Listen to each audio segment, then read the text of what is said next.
Right, good morning, everybody.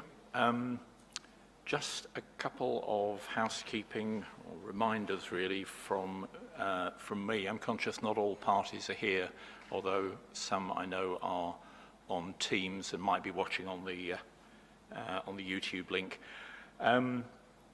Yeah, a couple of reminders. End of next week, which is the week that we're not sitting, we're hoping for the highways material from National Highways, which will relate to the discussion that we'll be having the week after in relation to conditions.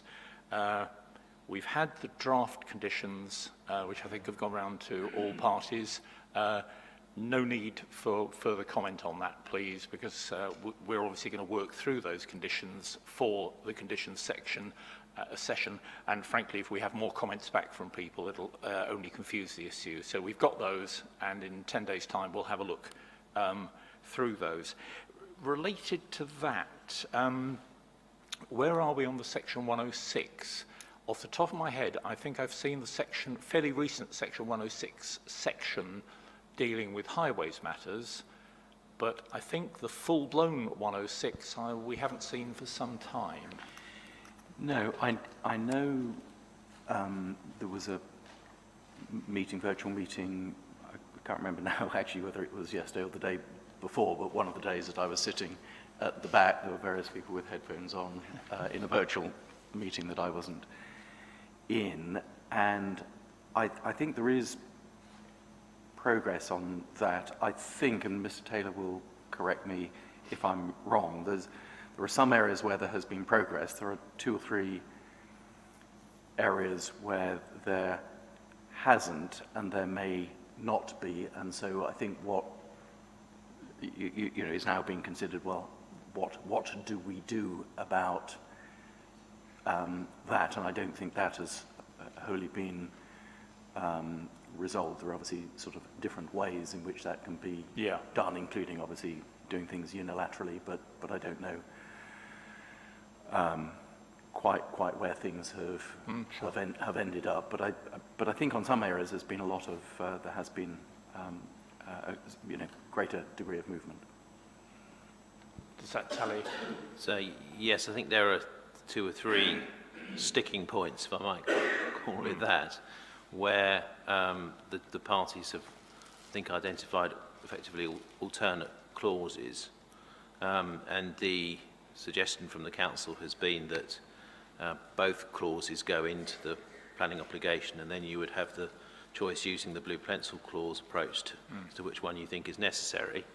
That has met with a certain amount of resistance from the airport, and so they're considering whether or not they, rather than adopt that approach and give you the choice, whether they will simply offer you a unilateral in those clauses.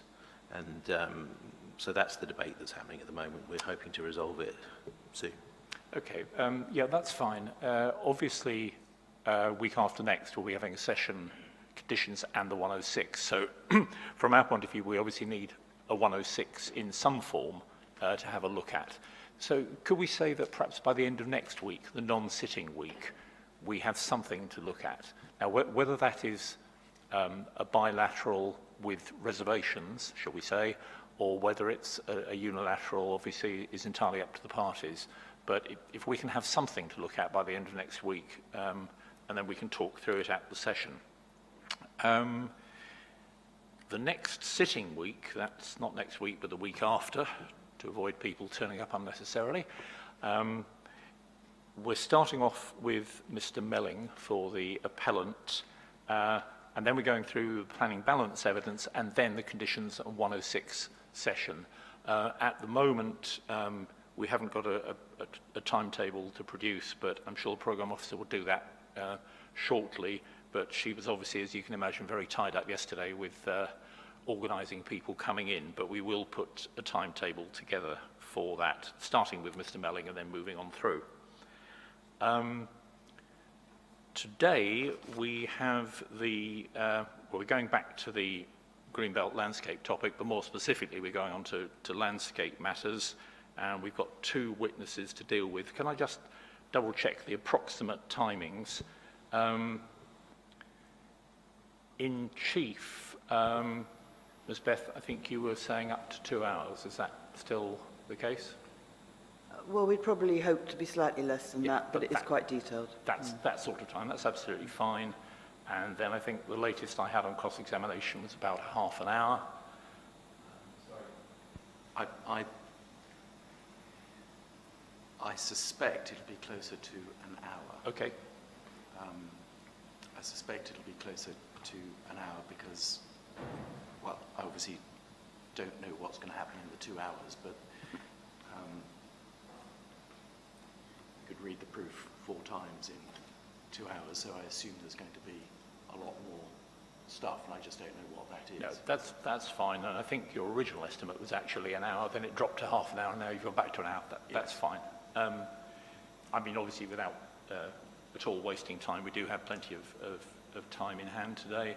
And then the evidence in chief of Mr. Ferber, I think you were looking at about 45 minutes. And again, the cross-examination, probably about half an hour. But I appreciate, obviously, the timings are, they're always going to be a little bit approximate. Anybody else got any housekeeping matters? Yes. So just one very small point, which is a small plea from me, really, which is to ask for an indication of the timetabling for the final week of the planning inquiry. In other words, the timetabling for closing submissions. Yes. Just firstly, because it will help with preparation for that, but also secondly, it helps with booking accommodation and the like. So Right. Yeah, good point. We were going to pick that up. I'm not expecting you to answer, just to pass it on to the programme officer. That would be very helpful to have. Yeah, well, I mean, the one thing I can say, and I'm not sure if this has gone around or not, but for BAAN, Mr. Hon sent a note in that she has a commitment that she can't get out of earlier on in the week, and asked if she could give her closing on Thursday, and we've obviously said yes. I appreciate that she's doubtless got commitments elsewhere. So I'm happy with that, subject to this one point, which I sort of did raise last week.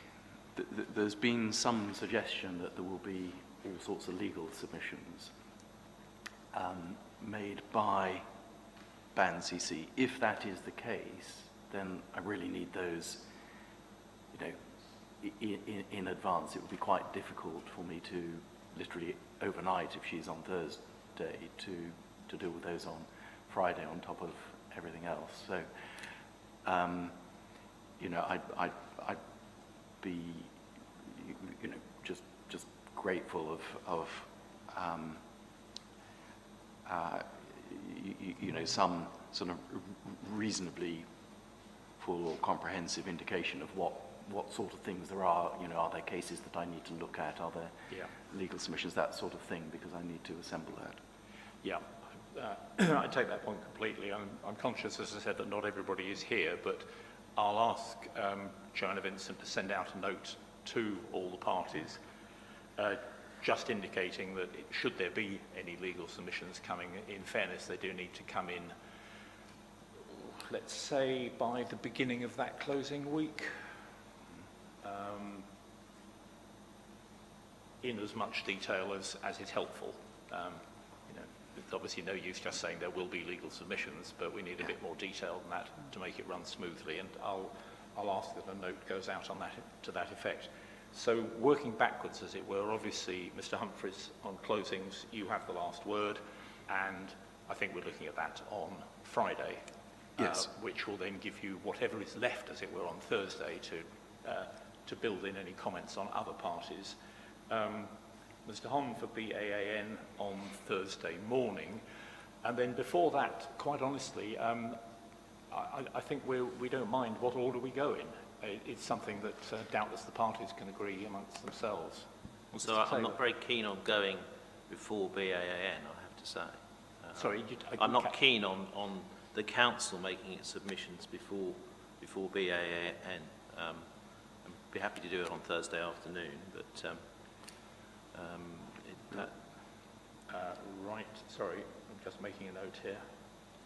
because the original order had the council immediately before Bristol and after the other objectors had made their representation, so I'd be able to at least take on board some of what those other parties are saying. Yep. And I would want to be able to, on the council's part, make whatever points I need to make in respect of BAAN's submissions too, which would be usual. I'll leave it with you. I'm not entirely happy with this. This makes it then extremely difficult for the applicant. The reason for an applicant coming last is so that the applicant can respond. And very helpfully you've indicated, and we'll all comply with it, that oral submission should be no more than 2 hours. But as Mr. Taylor indicated the other day, you know, that he may well want to have, therefore, appendices and so on with other material. Absolutely fine, but there are only so many hours in the day and the night. And, you know, if we are to try to respond in a way that is helpful to points, then we need to be given time. Now, as for the council and BAANCC, they're both objecting to the scheme. Not quite sure why the council needs to take into account BANCC or PCAA or XR Elders material, because they are all objecting. So, you know, I realise the world is not ideal, but in an ideal world, you know, I would be wanting the council, who are probably the most comprehensive submissions, to come as early as possible in the week. The others, you know, I accept. You know, some of them, and maybe it's BANCC, will come immediately before us. Because the problem otherwise is you just simply don't get our view on what others have said. And that becomes, you know, difficult, frankly. You just pause 1 second.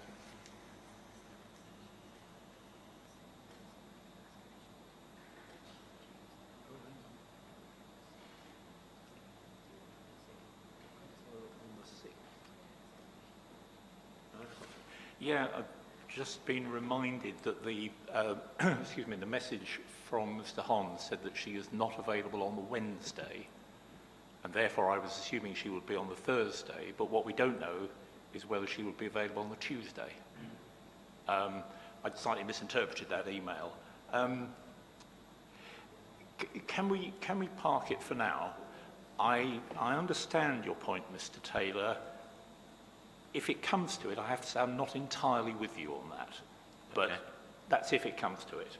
But I do understand the point that you're making. In an ideal world, we would get BAAN on earlier, and then Mr. Taylor, you could come in on the Thursday, which would resolve the problem. But simply sitting here, we don't know that. All right. Well, we can see how that plays out. I mean, in terms of the concerns my own friend's got about time to respond and fairness issues like that, well, of course, Mr. Henderson and I are going to make sure that my learned friend has the case law that we're going to refer to in advance and understands the points that we're going to be putting, as no doubt he'll ensure that we have the same. So in terms of the legal submissions, there shouldn't be any surprise at all. He'll know where we're going. In terms of the rest of the case, we're simply pushing the case that we've put through the inquiry. So again, there shouldn't be any surprises. Well, let's see when Mr. Hon can actually attend. The other thing that was going through my mind whilst we were talking about that is if Mr. Hon has to appear on the Thursday morning, subject obviously to both your views, it might be possible for her to release a draft to you earlier on, so that at least you know what she's going to say and then respond to it. But that's a sort of fallback position. I think what we'll do is find out her actual availability, and we'll take it from there. Any other matters that anyone needs to raise? Okay, in that case, let's move straight over to you, Ms. Beth, for your next witness. Thank you. Good morning. Microphone. bend them both down towards you. Is that okay? Yes, stereo seems to work a little better. Is that okay? Yeah. It's okay for me, but Sorry. yeah. Okay. Try the other one, Christine. As well. Yeah. Oh. Okay. Is that okay? Sounds good for the moment. Okay. Okay, so you're Christine Tudor, a chartered member of the Landscape Institute, and your qualifications are as stated in your proof. Yes. Yeah. And I've worked in the profession, the public sector, for about 35 years. Your last position was with Natural England. In that role, did you engage with this application at all? I retired from Natural England in July 2019, and no, I did not engage with this application. As a bit of an aside, it would be true to say that Natural England didn't object to this application, but they had some concerns. Is that right? Yes, I can see that from one of the letters. Yeah. Yeah, especially, yeah. Yeah. Okay, thank you. I mean, obviously, the letter 28th of November 2019. Yeah. They've been submitted recently, that's why I just mentioned that. So you've mainly worked for the public sector, and at Natural England, your main responsibilities was being national lead role for landscape character assessment, advising colleagues on landscape and seascape impact assessment, and general LVIA. While there, you authored guidance for the website, An Approach to Landscape Character Assessment in 2014, and An Approach to Landscape Sensitivity Assessment to Inform Spatial Planning and Land Management in 2019. Is that correct? Yes, I was the author for both those documents that are now on the government website. Landscape Character Assessment and An Approach to Landscape Sensitivity Assessment to Inform Spatial Planning and Land Management. Thank you. And you also contributed comments on the draft of Glevia, I'm going to call it. This is the Landscape Institute's guidance on undertaking Landscape and visual valuation. impact assessments. Thank you. And 3 is the updated version. So you contributed comments on that. Is this correct? Yeah, on the various drafts when it was being produced. Yeah, when it was being revised. So you've had extensive experience of offering landscape advice while working for local authorities and appeared at public inquiries for them. When you worked at South Gloucestershire Council, you appeared as an expert witness on greenbelt and landscape issues. At Bristol City Council, you were head of landscape design and policy team. Is that all correct? Yes, I mean, I last was an expert witness, 20 years ago, so I might be a bit rusty.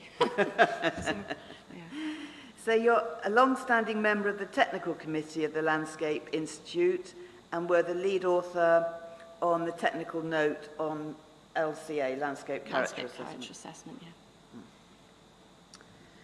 Okay, so in this proof, you specifically focus on the landscape impacts and visual impacts of the proposals on the AONB and its setting. And at para 1.2 in your proof, you list your concerns about the adverse impacts this proposed development will have. What are the effects? Well, I think as sort of a start off in my proof, the effects and the direct effects I'm interested in are those that are directly attributed to the, attributable to the proposed development, and most notably Tranquility. And these effects arise most notably from an increase of 10.5, roughly, flights a year. And so those effects relate to aircraft noise and visual impact. An additional 2 million passengers a year growth, and the harm associated with that caused by road traffic and the noise, the movement, the light pollution, the effects along rural roads and lanes as traffic cuts through the various rural areas, and the AONB. And obviously those effects can be summed up under the term possibly tranquility, you know, the movement, the noise, and obviously there's additional built development being proposed in the green belt. So there could be some light pollution associated with the lighting, associated those, yeah. Okay, thank you. And what was the view of the AONB partnership, and when I talk about AONB, I think we all understand it's the Mendip Hills. Yeah. What was the view of the Mendip Hills AONB partnership on this proposal to expand at the airport? Yeah, well, their letter dated the 29th of January 2019, in its conclusion, states, set out in our comments, we have strong concerns over the continued growth of Bristol Airport and the impact on the special qualities that create the Mendip Hills AONB's sense of place and identity. And obviously, and they were concerned with cumulative impacts as well on the nationally protected landscape of the Mendip Hills AONB. Okay, so it'd be true to say that they had strong concerns. Yeah, and obviously they were concerned about the AONB and its setting. Yeah, okay, thank you. And I believe you have concerns about the AONB and its setting as well. Yes, I don't feel that most notably, the setting of the AONB has been effectively dealt with in the environmental statement. I feel it's being underplayed by BAL. And if, say, for example, I refer to Chapter 9 in the ES on page 9.3, do you want to try to find it or not? What's the core document reference? Oh, it's CD 2.05.21. But I only want to make a small comment, so I don't know whether it's worth finding it or not. Okay, I think we'll come back to it, though, won't we? Yeah. Well, it's just alongside... Hold on. Hang on, I'm not there yet. Oh, sorry. Sorry, what was the CD reference again? CD 2.05.21. It's the landscape visual impact assessment with the environmental statement, and then there's an appendix, is a separate document. That's it, yeah. Point 22, isn't it? Yeah, you can come there. Thank you. Okay. Oh, it's only a minor sentence. But on there, some of the policies are listed, and alongside DM11, Mendip Hills AONB, it states, read this, it says strong links with CS5 landscape and an overarching aim to ensure that development would not harm the natural beauty of the AONB. Then it goes, the landscape assessment must assess the proposed development would have an adverse impact upon the landscape setting and scenic beauty of the Mendip Hills AONB, including views in and out, etc., etc. I don't think, in fact, I'm sure that the ES does not look at whether the development proposals will have an impact on the setting. Sorry, Christine, could you just give me that reference to the paragraph number again? It's page 9.3.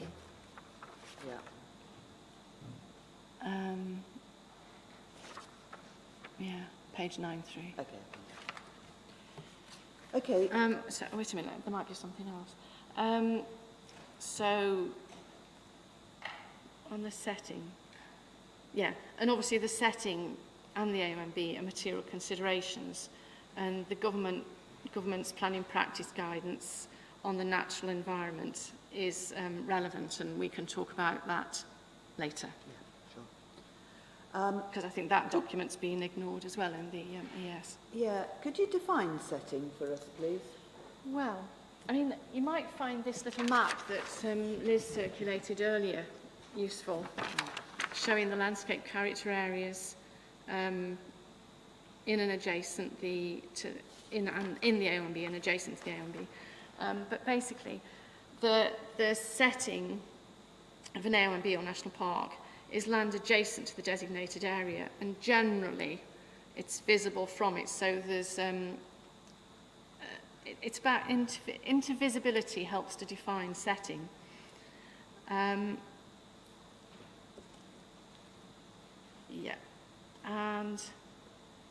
Bristol Airport is basically, we're dealing with effectively a sort of a valley, and so we've got Bristol Airport on a prominent ridge to the north of the AONB at about 180, 196 metres AOAD, and then across the valley we've got the north-facing slopes of the Mendip Hills AONB at about, Beacon Batch is about 325 metres AOD, and the airport and the land to the south of the airport is part of the setting of the AONB. Yeah, and obviously I think the AONB and not least the national character assessments 141 and 118 indicate that, and character area descriptions anyway, indicate there are already adverse impacts of the airport and its operations on the AONB and its setting. Yeah, thank you.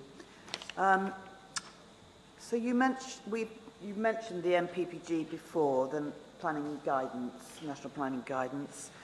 This is in paragraph 4.2 of your proof. You're talking,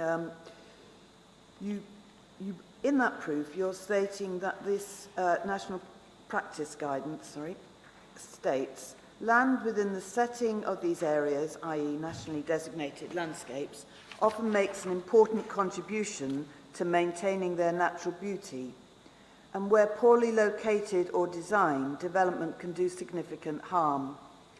This is especially the case where long views from or to the designated landscape are identified as important, or where the landscape character of land within and adjoining the designated area is complementary, and that development within the setting of these areas will therefore need sensitive handling. I mean, is this relevant for the airport proposal? Yes, very, very, very, very. And that's why I'm surprised the environmental statement seems to ignore it. I mean, it may be hidden somewhere, but effectively I couldn't find anything. And also, the paragraph in my proof, because that paragraph you just quoted is in 4.3 of my proof. The other paragraph in my proof at 4.2 mentions Section 11A of the National Parks and Access to the Countryside Act 1949. And it says, this is quite important as well, requiring that in exercising or performing any functions in relation, this is for the local authority and other public bodies, etc., in exercising or performing any functions in relation to or so as to affect land in national parks and AONBs, relevant authorities shall have regard to their purpose for which these areas were designated. And then it says this duty is particularly important to the delivery of the statutory purposes of protected areas. It applies to all local planning authorities, not just national park authorities, and is relevant in considering development proposals that are situated outside national park or AONB boundaries, but which might have an impact on their setting or protection. Yeah, thank you. So again, the importance of considering setting as well as the actual AONB is emphasised, and I believe the do you want to comment on the complementarity? The National Planning Policy Framework I was thinking of, and the very new version which has come in July. Oh yeah. It's para 176. Yeah. Yes. This the NPPF. Interestingly, in this new version, it does highlight the importance of setting. So this is paragraph 176. It says great weight should be given to conserving and enhancing landscape and scenic beauty in national parks, blah blah, and areas of outstanding natural beauty which have the highest status in relation to these areas. And I think that's the point. These areas are nationally designated, nationally, and they're desperately important for the whole nation. So they're important not just for local residents and people from Bristol, they're important for people from Birmingham, Newcastle, Northern Ireland, etc. It's a nationally designated landscape. The conservation and enhancement of wildlife and cultural heritage are also important considerations in these areas and should be given great weight, blah, blah. And then it says, the scale and extent of development within all these designated areas should be limited, while development within their setting should be sensitively located and designed to avoid or minimise adverse impacts on the designated landscapes or designated areas. Now, I know the airport isn't a new development, but what's being proposed is, in effect, additional to what exists. So, yeah, so paragraph 176 is especially important.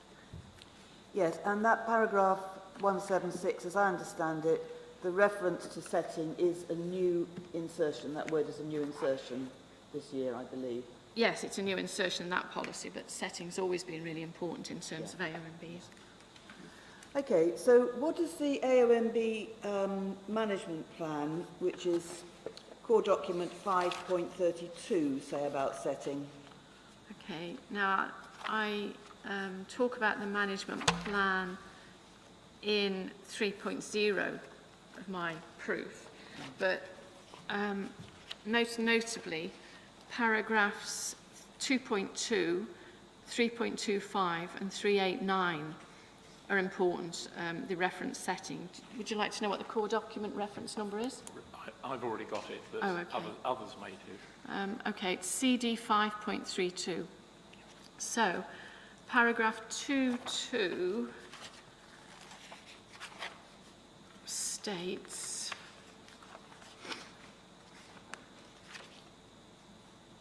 this is under drivers for change. Now, 2.2 relates to development. Growth of the settlements in the setting of and adjacent to North Somerset boundary could impact on the special qualities of the AOMB. Now, I know this relates to settlements, but adjacent to North Somerset boundary could impact on the special qualities of the AOMB, Axbridge, Cheddar and Wells along the southern boundary, also face significant effects. Yeah, so I think perhaps forget that one. It doesn't relate to at the airport as such. But if we go to 325,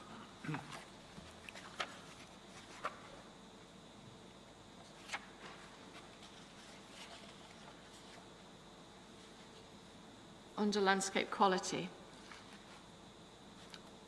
it says there are many factors changing and bringing pressure on the Mendip Hills AOMB. Covered under these themes include development pressures, changes in agriculture, increased road traffic and recreation, loss of dark sky, and the loss of landscape details such as gruffy ground. These need to be managed within and near the AOMB boundary to ensure that the essential character and setting is conserved and enhanced. So that's 325. Then 389.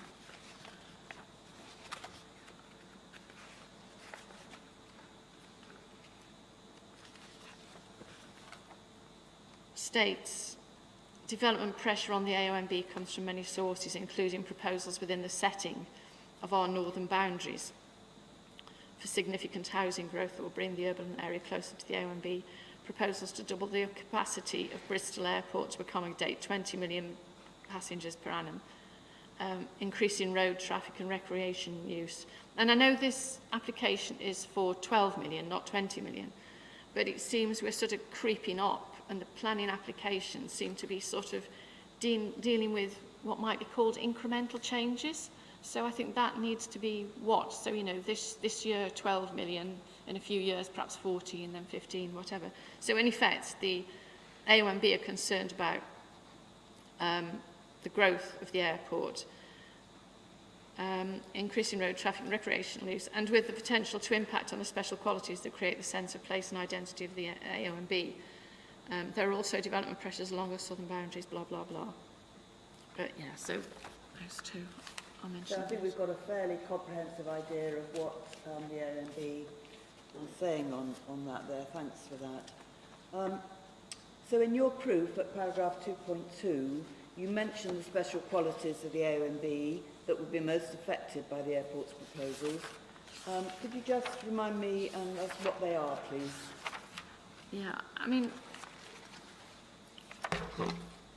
mostly they're the impacts on tranquility, and also, I mean, tranquility encompasses quite a few areas of concern, including dark sky, movement, noise, light impacts, but effectively we've got tranquility listed in the special qualities, dark skies and long views, as well as remoteness and naturalness.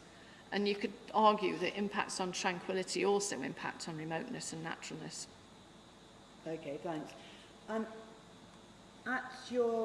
In paragraph 1.3 in your proof, you briefly mentioned the special qualities of the AOMB and the characteristics within landscape character areas outside of the AOMB. that you think will be most adversely affected by the proposed development. In Mr. Ferber's rebuttal proof, he mentions that rural lanes and rural roads are not a special quality of the AONB. Is he correct? Yes, yes. I think my paragraph is a bit awkward. So what I was doing was saying, basically, we've got these special qualities that relate to the AONB, but also in the setting, we've got similar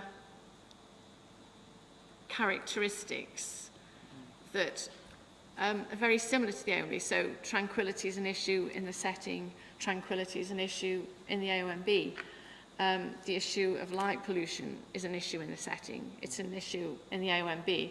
The rural roads and lanes, in a way, are characteristic of the AONB and its setting. I know we've got the A38 that runs through, but apart from that, the rural roads and lanes are characteristic. Yes, thank you. I think it would be true. Oh no, that's a bit leading, sorry about that. Okay, so you've set out in your proof in section 2 your view of the baseline landscape character areas that you feel are within the AONB and its setting and relevant to this application. And the handout we've already mentioned is a diagrammatic form. We're going to refer to this. The green line is basically the boundary of the AONB. The airport is indicated with a sort of black dot centre top. Yeah. Purple line defines local character areas in the North Somerset. Blue is from Baines, Bath and North East Somerset, and the green areas are within Mendip districts, character areas. Yeah. Right. And it would be true to say that in your proof, you've set down, you've discussed these character areas with regard to certain things, yeah? What I've tried to do in the proof, I've tried to be brief, and I've just picked out certain key characteristics that are relevant to the application, because again, it's pointless setting down characteristics that aren't relevant, because it would just pad it out. I've tried to focus on, you know, sort of where tranquility, dark skies, traffic, and other matters are sort of relevant. Because obviously for the more detail we can go to the landscape character assessments that Baines have carried out in North Somerset, etc. And I think what I'd emphasise as well is this complementarity thing. Again, I've already mentioned it, and it's relevant to do with the National Planning Practice Guide, where they say that obviously setting is really important, where we've got the setting and the AONB are complementary. Can you just explain to me what you mean by complementary? They're sort of mutually supportive.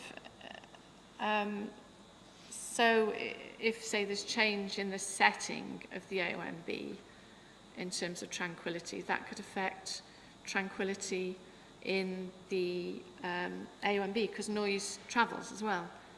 Yeah. And obviously, this is a point to be made later, but with the aircraft, obviously, there's talk about aircraft flying over the AONB, but also aircraft flying in the setting can be heard in the AONB. So, you know, there's an issue there. And I know some people refer to the setting as a buffer zone. I don't like the term buffer zone, but yeah, and AONB boundaries are were arbitrarily drawn. You know, the quality of the character area doesn't change just because we have a boundary. It carries on across. So would it be true to say that a complementary landscape within the setting of an AONB would be land adjacent to that AONB that carries on similar characteristics? Yes, yeah.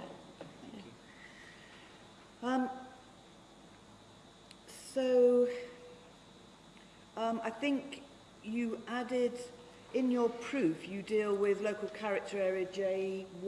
J1, yeah. Somerset. Yeah, I shouldn't have added that. Take that one out. It was just, I was being a bit over-enthusiastic, I think, on that one. Yeah.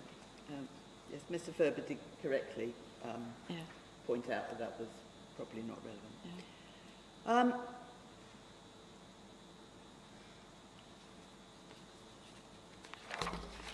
Yeah.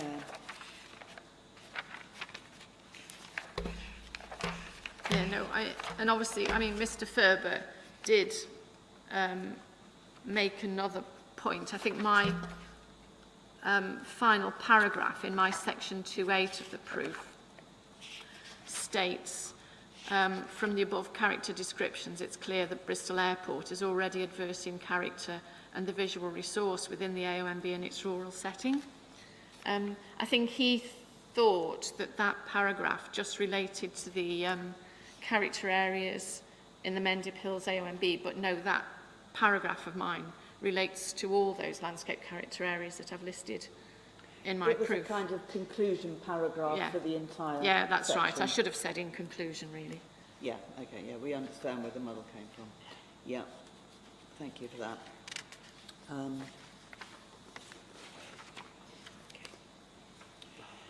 So you mentioned that tranquility and dark skies are special qualities of the AONB and that they're relevant to the setting of the AONB too. Could you expand on the impact of noise and its relevance to tranquility? Okay, so let's go to definitions. So in GLVIA 3, page 198, it defines tranquility as a state of calm and quietude associated with peace, considered to be a significant asset of landscape. Now that definition, I don't think, is as good as the one that CPRE have in their document, Saving Tranquil Places. It was produced in October 2006, and they define tranquility. Sorry, is that an inquiry document? It's not. Probably no, would you not. like it to be? Yes, I think we should have, please. Saving Tranquil Places. But I mean, by all means, read out the section. Yeah, it's that one. Yeah, if you could get it into the programme officer, that'd be useful. But by all means, carry on. Yeah, sorry. So that definition, CPRE in their document, Saving Tranquil Places, October 2006, defined tranquility as the quality of calm experienced in places with mainly natural features and activities, free from disturbance from man-made ones. I know very few places are free from man-made disturbance, but some are more free than others, so to speak. And is tranquility just about noise pollution? No, it's about visual intrusion as well. So the sight of aircraft, traffic, you know, road traffic, heavy goods vehicles, etc.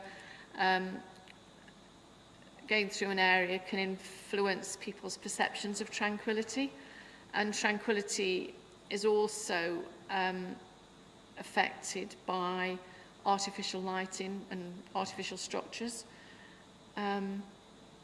So as well as affecting character, it can also affect the visual resource as well. And I think according to CPRE, it reflects the degree to which human beings experience a natural environment. I mean, different people perceive the natural environment and noise in different ways. Some are more sensitive, some are less sensitive. But in effect, the AONB special quality is tranquility, and it does need to be conserved and, if possible, enhanced. Yes, so flight movements and the frequency are obviously potential. And are there potential adverse impacts from noise on the AONB from this proposal and its setting? Yes. Yes, and I think, I mean, I'll come on to it in a bit, but obviously Mr. Fumicelli's proof is really quite helpful in that regard, you know, setting down. We were going to go there. Yeah. Yeah. Okay. So, I understand the Council asked for more detail on noise impact under Reg 25 from Val, and a report from Bickerdike Allen was submitted, and I think this is CD 3.6.08.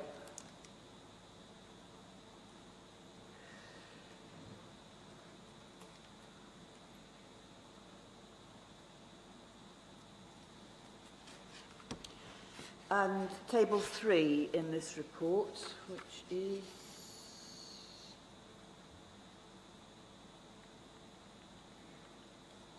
in their paragraph 3.6, page 7.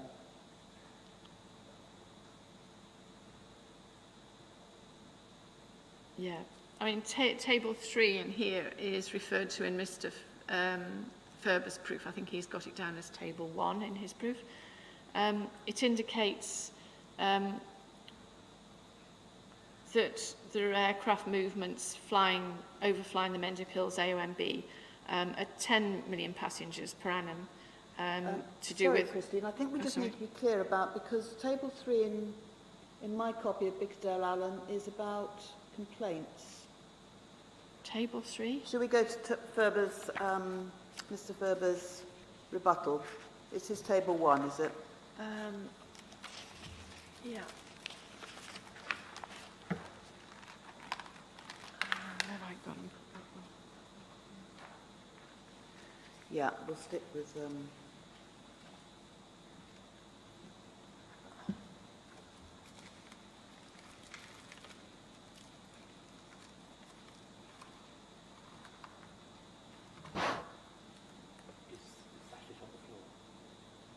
Oh, this one, yes, sorry, it's open. Thank you. Yeah, sorry. Yes, table 1, aircraft movements overflying the Mendip Hills AOMB. It mentions that there are 10 million passengers per annum, runways, 27 arrivals, 81 a day, and then 12 million passengers per annum, 94. So that's an increase of about 13. But as I say, you've got the noise from aircraft overflying adjacent areas too. And obviously there are night flights on top of that as well. And I think what's interesting in the Bickerdike-Allen response, it states at para 292 that in line with Department for Transport's altitude-based priorities, airspace change sponsors are encouraged where it's practical to avoid overflight of national parks or AOMBs below 7,000 feet. Because I think they seem to, I think is it the DFT seem to think that the flights below 7,000 feet potentially affect tranquility. Yes. Now, if we turn to the proof of Mr. Fumicelli on noise issues, that so it's a proof of evidence, NSC /W2/1. Thank you. Yes. And paragraphs 4.65 to 4.98. What does Mr. Fumicelli say here on the issue of tranquility?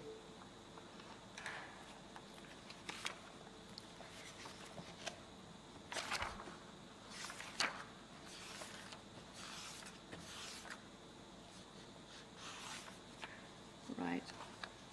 Well, notably at 4.96, he states, this is within 4.96, he talks about tranquility being perceived relative to the area around it, which is quite important. And then he goes on to say at the end of that paragraph, the ES and AES are silent on the issue of tranquility and how the proposed scheme might impact and adversely affect tranquility in the locality of the airport, nearby rural areas and Mendip Hills AOMB natural beauty, only a few kilometres to the south of the airport. And he includes some very helpful maps that originate from Bristol Airport, and they indicate flights flying over the AOMB. So if we look at figures 7 and 8 in Mr. Fumicelli's proof, they're quite useful. And also, Mr. Fumicelli's parent 4.98, at the end of his section on tranquility, he says, it is therefore considered inevitable that the tranquility of locations in the rural and small settlement locations where aircraft fly below 7,000 feet, which includes a significant proportion of the northern part of the Mendip Hills AONB, as indicated in the images above, will be eroded to a greater degree than if the scheme did not go ahead. I think that's a very important point. And then, in his conclusion, in his chapter 10, paragraph 10.3, he says, and I admit I'm not a noise expert, so that's why I'm quoting from Mr. Fumicelli, because he is. It says, unfortunately, the basis for the AES and ES conclusion that no significant adverse noise effects are likely is considered unsafe for reasons including the following. And then he goes on in 10.4 to say, however, notwithstanding the issues described above, it is also considered that the findings in the ES and AES that there are no receptors subject to significant operational noise and vibration effects due to change between the without development and with development scenarios is over-optimistic, because as described in detail in the proceedings section of this evidence, the proposal development would, I won't quote those, but those bullet points are relevant. Okay, thanks. So moving on to dark skies, it's another special quality of the AONB. Yes. Yeah. And this is sensitive to light pollution, that would be right to say, wouldn't it? Sensitivity to light pollution. Yes, from I suppose road traffic, associated lights. There'll be some, well, there's a lot of existing light pollution at the minute from the airport. That's acknowledged, I think, by the AONB partnership. And there could be light pollution from the proposed development at the airport. And it threatens to further erode dark skies in some areas. Yeah. So we've talked a fair bit about our plan shows the sort of district local character assessments, but there are two national character assessments undertaken as well, aren't there? They're both actually in the core documents under policy, and I think I'm right. The one the airport is in is National Character Area 118, and the Mendip Hills are included, and the AONB is included within National Character Area 141. Well, yeah, it's important to note that the AONB actually spans both character areas. The AONB is within National Character Area 141 and also part of 118, because the Mendip Hills, the 141 NCA relates very much to the ridge, the higher land.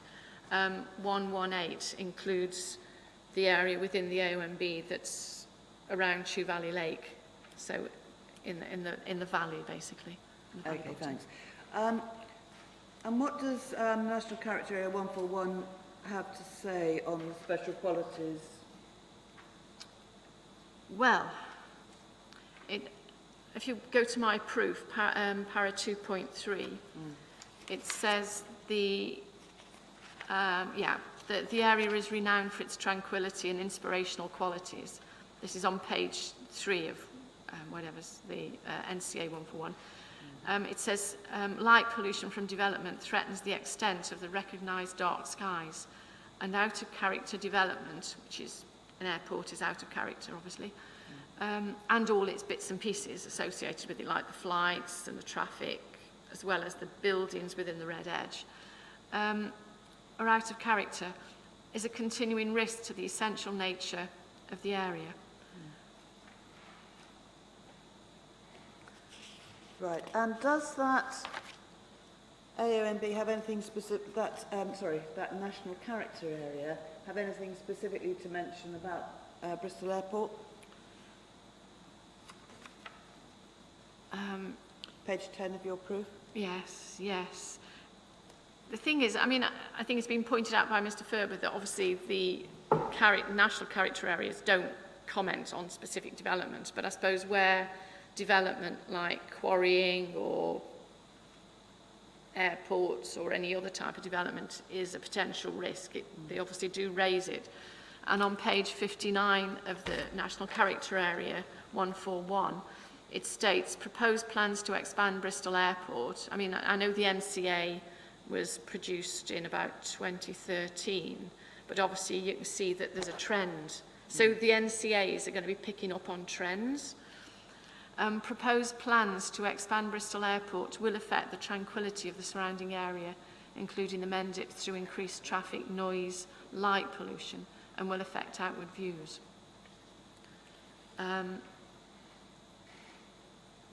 Yeah. And did you want me to say anything about 118 as well?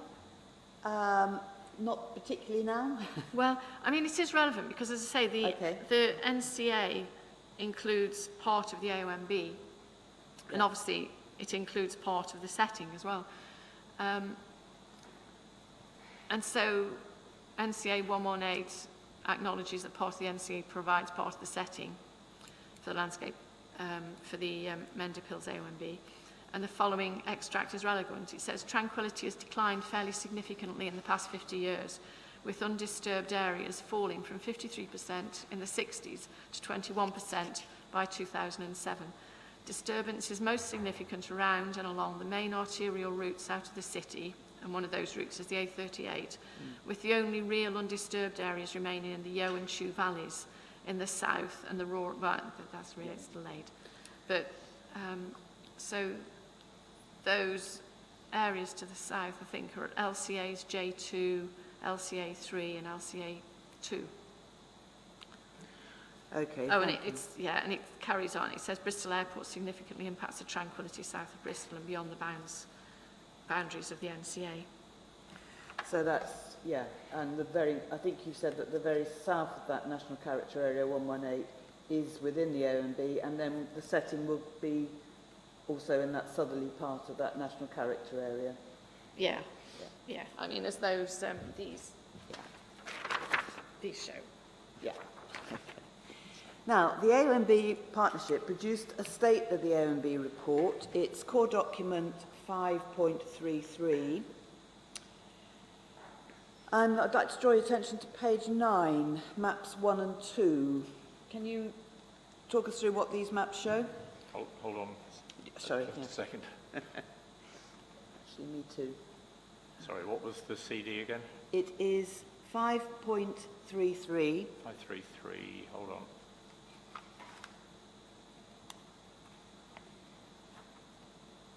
Yeah. Page 9.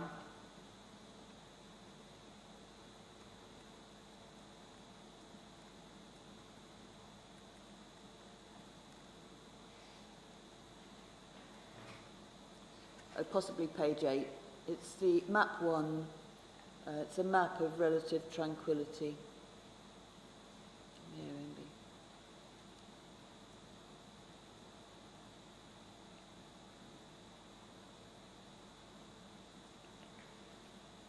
I think we're all there, Christine. Oh, right. No, it's nice to have a rest.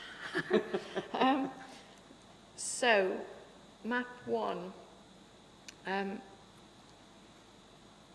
relates to relative tranquility, and you can see how this area is already under stress from light pollution, etc. And the least tranquil areas appear to coincide with roads and around some of the edges of the areas. And map 2 shows how the AOMB currently encompasses an area of relative dark skies, particularly on the plateau and in the eastern border section. I think that would be true to say that's map 2, really, isn't it? Yeah, sorry. Yeah, did I say map 2? Yeah. And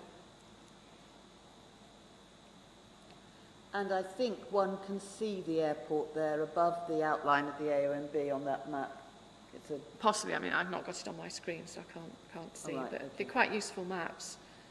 And Yeah. obviously the trend is for these darker areas to get lighter. And so increasing night flights are going to directly impact on light pollution, as the airport and surrounding areas are going to be more active during the night. So you're going to get more traffic on the roads, and the lights affecting tranquility. And I suppose given the proposals on the edge, on the southern edge of the airport site, that come down from the ridge down the hill slightly, the proposals the two car parks and the lighting associated will be within the setting of the AONB. I know much attention is paid to the fact that they're in the green belt, but those areas are also, albeit just, in the setting of the AONB. okay, thanks. So you've summarised in your proof the local character areas relevant to the location of Bristol Airport, the AONB and its setting. Do you agree with the environmental statement's choice of local character areas to be assessed? I think it's at baseline as the technical Yeah, term, that's isn't it? right. No, I don't. Importantly,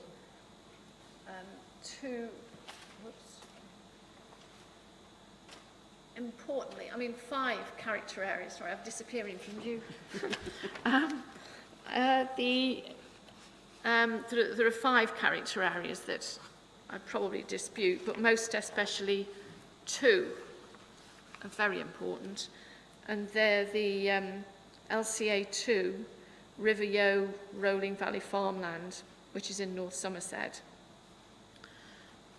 So I think you can probably see it on the map that Liz has shown. And this is an important area, so this is scoped out, which is very surprising.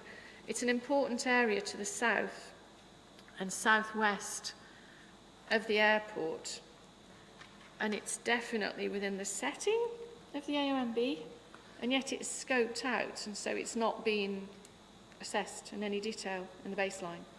Can I just check with you there, Christine? And the eastern part is actually within the AONB. There's a tiny bit at the east That's in... J2, isn't it? Not Sorry, 2. Oh, piddle. Wait a minute. J2. River Yeo, Rolling Valley Farmland. Yeah, there's an error there. It's J2, isn't Sorry, it? yeah. It's Sorry. North Somerset. Yeah, I'm talking about J2. Thank you for picking that one up. Yeah, it's J2. And that was scoped out. Yeah. Yeah, which is very surprising, really. Okay. Is there any So other that's scoped J2. out? And that area is actually within the North Somerset Landscape Character Assessment, that one.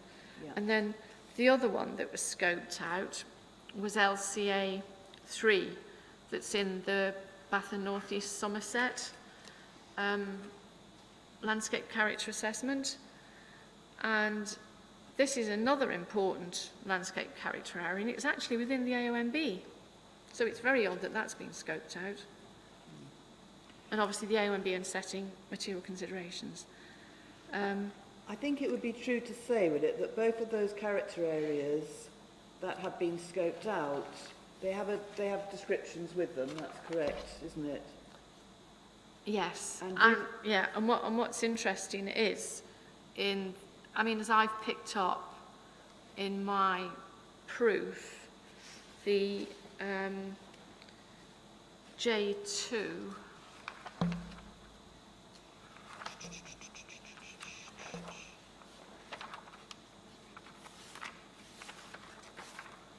does mention, oh sorry, J2, paragraph 2.5 in my proof. Yeah, thank you. Sorry, at the top. This is River Yeo, Rolling Valley Farmland. Includes part of the AONB and part of the setting. I mean, most of the bit that affects this bit is in that. Significantly, it says significantly increased visibility of regular aircraft movements and associated noise affecting tranquility in the east of the area. So, therefore it should have been included, because it says that the regular aircraft movements are already affecting things. And then if we go to LCA 3 in Baines character assessment. Page 15 of your proof. Yeah, sorry, page 15 of my proof. The Upper Chew and Yeo valleys. This was scoped out. And it says, basically, this is landscape character area within the OMB. It's a continuation of LCA J2 in the North Somerset landscape character assessment. It says characteristics include fine views to the surrounding hills, openness and tranquility, stroke peaceful atmosphere. And then para 7.3.11, I think it is in the Baines LCA, it says the lack of excessive traffic noise and other urban intrusions creates a peaceful atmosphere only broken by occasional traffic. Now, what's quite interesting is that landscape character assessment was done in 2003. So they say they're only broken by occasional aircraft and traffic on the A368. It's interesting because since 2003, there's been quite an expansion of the airport. So that word occasional may well need to be changed.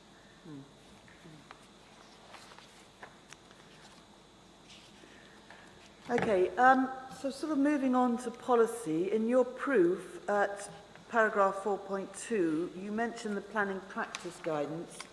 Now, we have already referred to this. Do you need to draw attention to anything else, or should we move on? No, I think we move on, but I think suffice it to say it is a very relevant document to the inquiry. And in terms of, sort of planning policy context, are you content with the way the environmental statement submitted with the application has dealt with policy? No. No. I mean, we have in chapter 5 of the ES, it's supposed to deal with legislation and policy, but then it sort of refers then, oh well, you know, we don't deal with this here, we deal with it in the chapters, but they don't fully, I think, in chapter, is it chapter 5? You might need to direct us to Sorry. a core document here.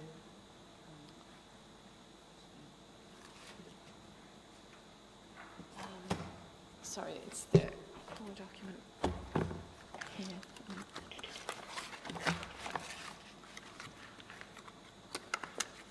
Might be chapter 9, but I do. Oh, that's the landscape visual Lot of one. things. That's the landscape and visual one. Okay, But there's chapter 5, legislative and policy overview. got it. 5.1.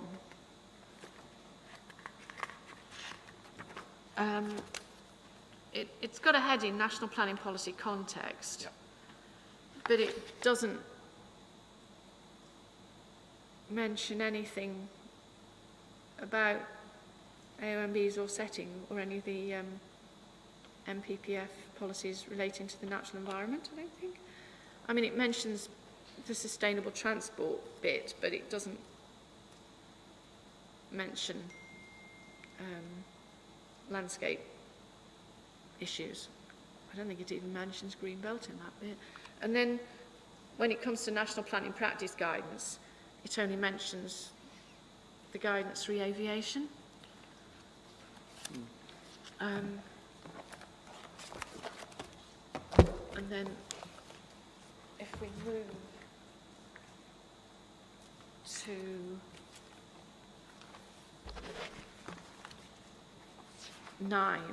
chapter 9 on landscape and visual, it mentions paragraphs 109 and 115 in the old 2018 NPPF.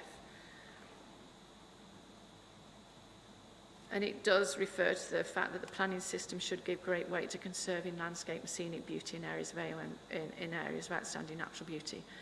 But obviously now, paragraphs 1.174, 176 and 185 in the new NPPF are relevant.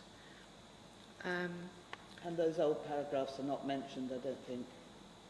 Sorry, I mean the old paragraphs 109 and 115 are, but Okay. And then it talks about CS5 landscape in there. That's a North Somerset. Yeah, sorry, North Somerset core strategy. So it mentions that, but it doesn't mention setting there. And then on the next page, it does mention DM10 and DM11. But as I say, although in the text alongside DM11, it mentions the importance of setting, but the ES doesn't go on to look at impacts on the setting. Okay. Let me just think about.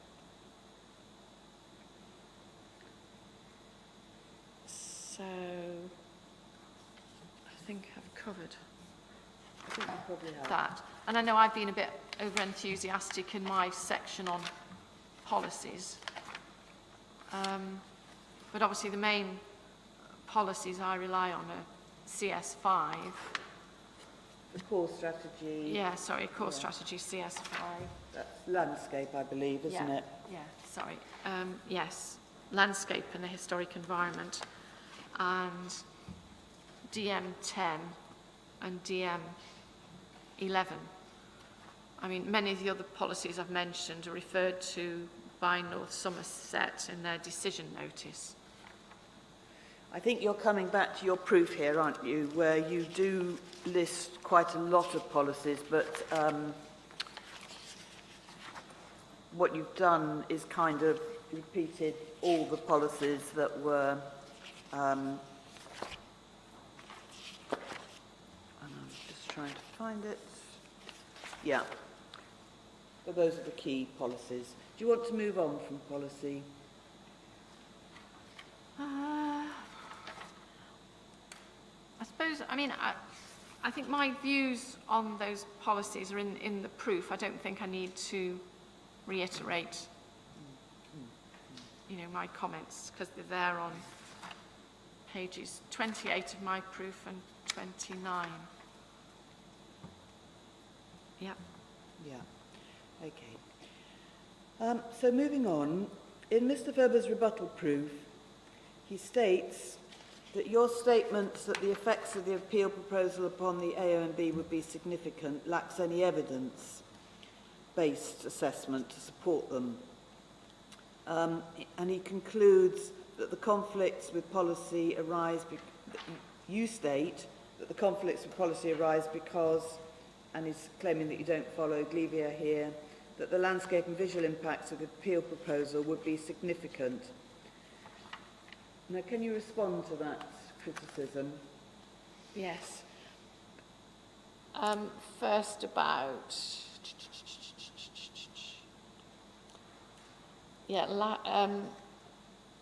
failure to follow.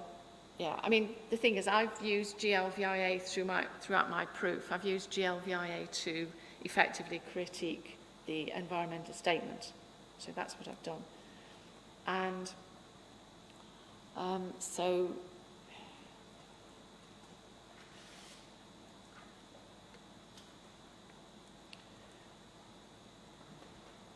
what you've been using... So basically, so I've used GLVIA to critique the assessment, and I haven't carried out a landscape visual impact assessment myself, because that's not my role, that's Val's role. But effectively, I'm using the evidence that's in the ES to contest the conclusion in the S that the impacts of the proposed development will not be significant.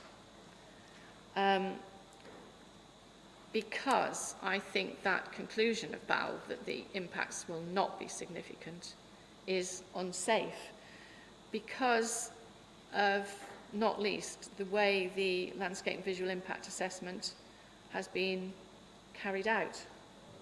Can you And, clarify why for us? well, there are quite a few issues that I'd raise, and I'll talk about those later. But basically, for example, the criteria regarding magnitude of landscape change that are set down in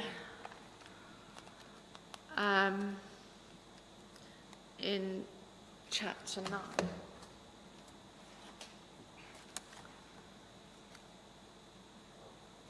Well, actually, in Appendix 9A, So that is CD 2.05.22. Yeah.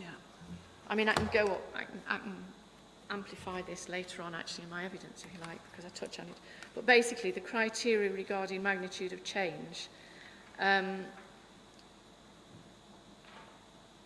don't think, with this type of development, will allow a high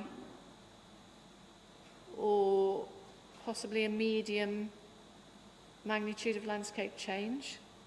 Because when it comes to doing an LVIA, the criteria that informs magnitude, the assessment of magnitude, susceptibility and significance need to be agreed with the local planning authority, because you can't just produce a table, you've got to have text that actually helps you to ascertain where on that matrix or table you assign significance. So the magnitude of landscape, the magnitude of landscape change has to be looked at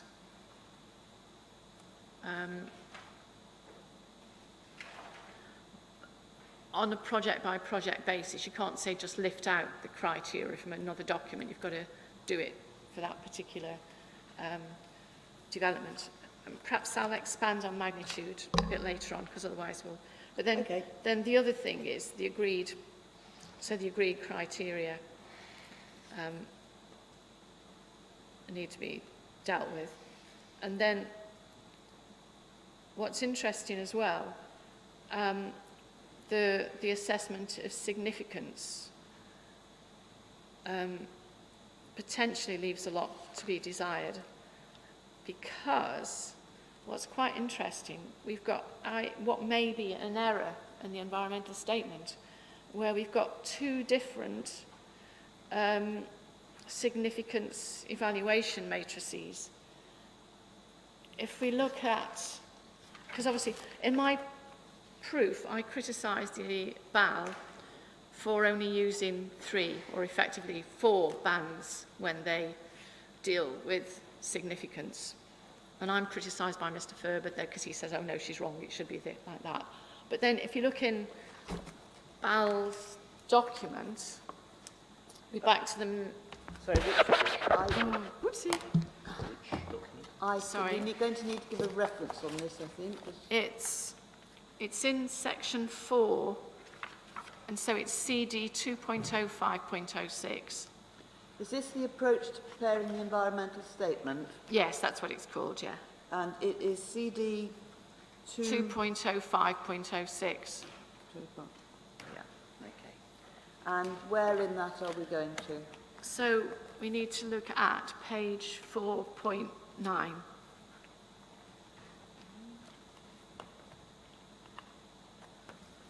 So we've got the significance evaluation matrix there that basically has, 5 bands, that allows for a bit more fluidity when you're actually looking at significance. So that's that one. But then,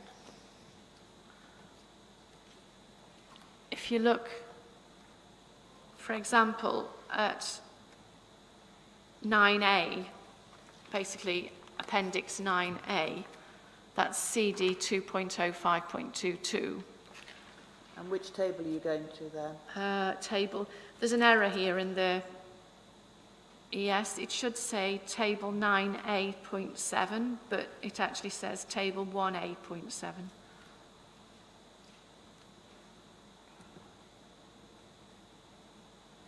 Sorry, can you take me to the second reference?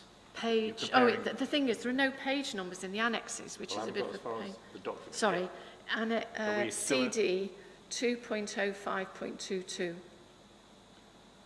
It's significance evaluation methodology 1.5. The documents are the appendices to 9. And it's table 1A.7. Yeah, but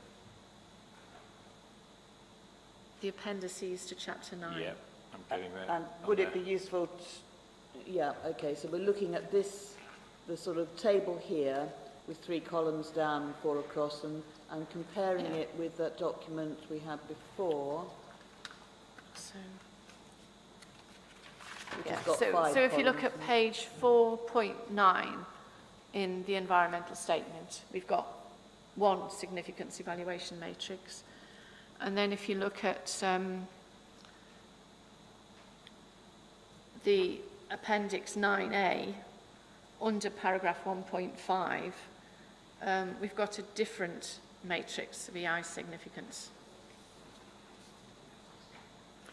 What would be what's the problem The with this? preferred, well, which one? Well, it looks as if the, it looks as if Ball or Woods have used the significance matrix within the annex. And this one is repeated elsewhere a second time as well, somewhere in the document, I remember. But they're different, that's the point. They're There's an error different, somewhere. and so I think table that- 1A.7 has simplified. I mean, is that a problem? no. It's just simplified it? No, No. they're two okay. different, so I think there's an error. And I think the significance matrix in chapter 4 is more appropriate than the significance matrix in Annex 9A. And could you explain why it's more appropriate? Because I think if this matrix had been used perhaps to inform the landscape and visual impact assessment, and if the magnitude of change criteria would have been different, more appropriate for the actual project, then I think this may well have influenced the environmental statement's conclusions that there are no significant impacts on the AOMB, etc. I mean, it doesn't mention setting, but there would be impacts on the setting. Okay, so the table 4.1 would have been a better evaluation matrix to use. Yeah, Yeah, yeah, yeah, yeah. yeah, okay. Yeah, but like I say, but the magnitude of the criteria need to be... I mean, I can go into the magnitude of criteria when we go on to perhaps my I think this comments might be, through the LVIA, or... I think it might be might be quite a good good time to be now. clear now, I think, Christine, yeah, to sort of, Okay. you don't need to be dotting about. driving Right, around. well, if we look... Gosh, no, wait a minute. Criteria magnitude, okay. So if we look at table 9A4 then, read magnitude of landscape change. This is in the Annex 9A.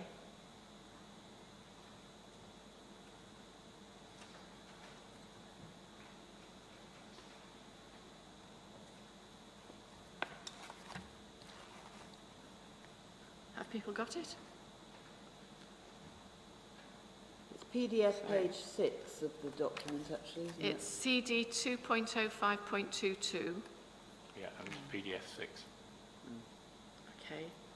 And like I say, there are no page numbers in this annex. It's ever such a pain because it makes referencing difficult. So we've got table 9A.4. Yep.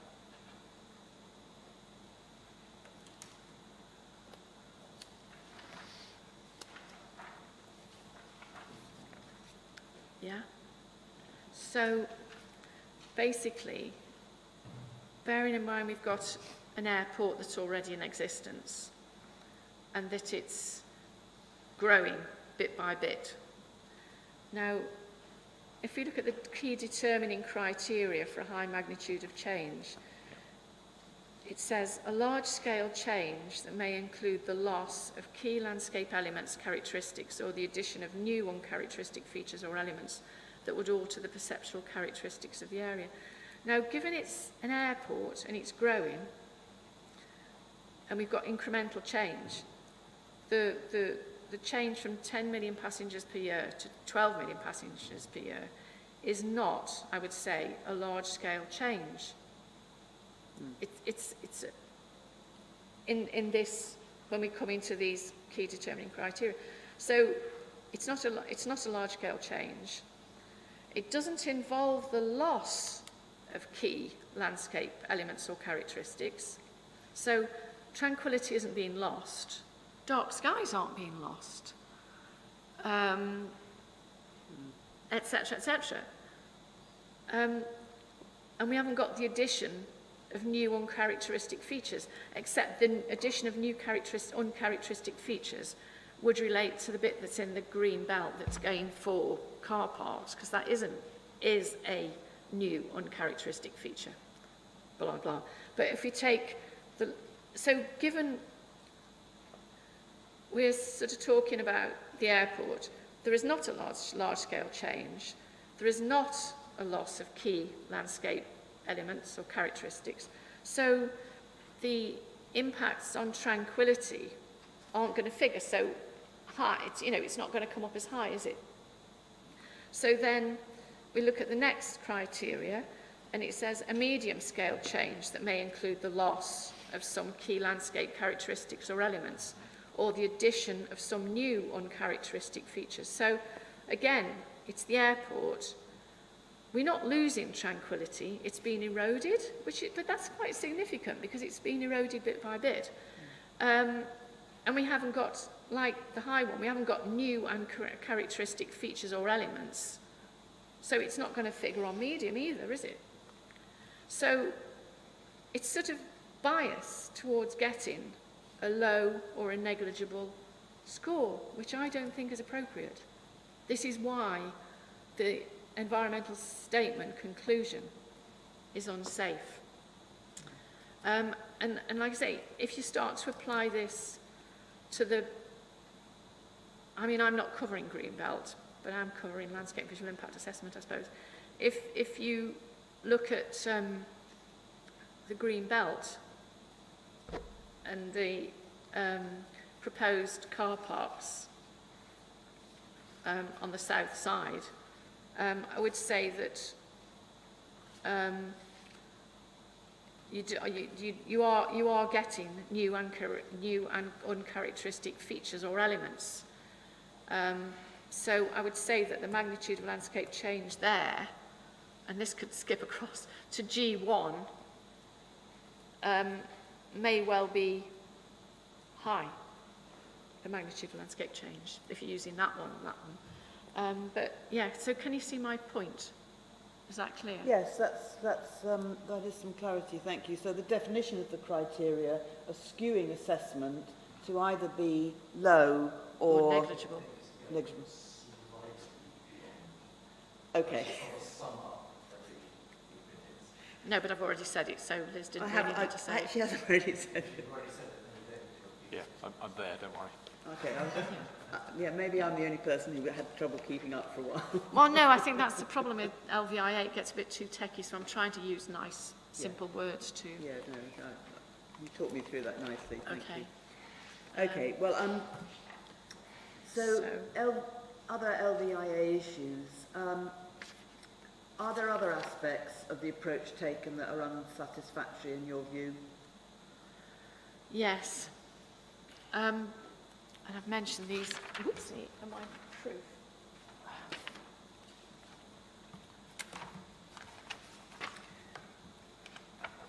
I think we've already mentioned that you had an issue with scoping out a couple of landscape character areas, that would be right to say. Yeah, there are probably another 3 that should have gone in, but I won't labour that point. And I suppose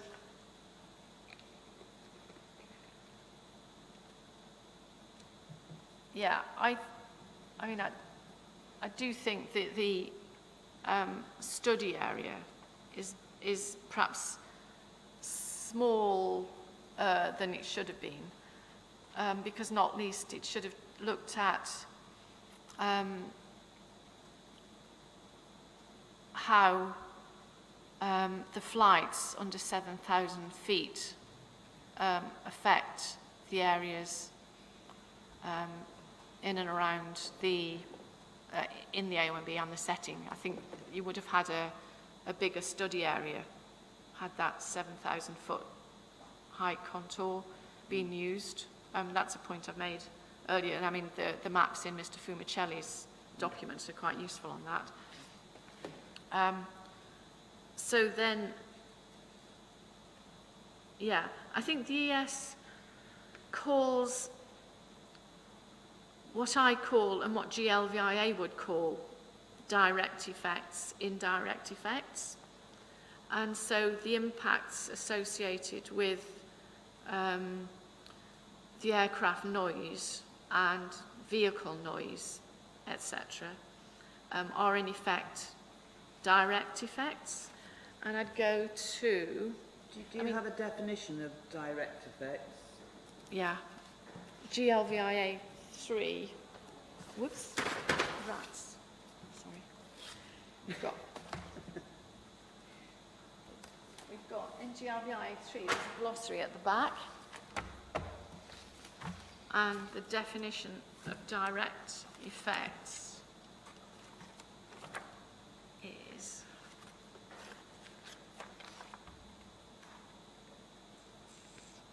an effect that is directly attributable to the proposed development. So, I mean, nobody can say that aircraft aren't directly attributable to the development. And so is excess traffic. I mean, yeah, I mean, we're looking at 2 million extra passengers per year, so not all of them are going to be using public transport. So, yeah, so basically, where indirect impacts are referred to, it should be direct impacts. And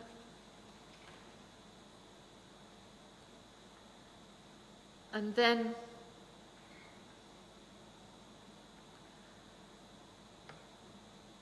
now I need to look at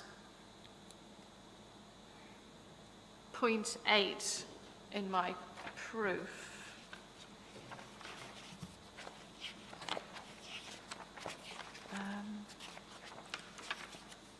Sorry, Oh, wait a minute. May not, well, it's relevant, but sorry, where are we?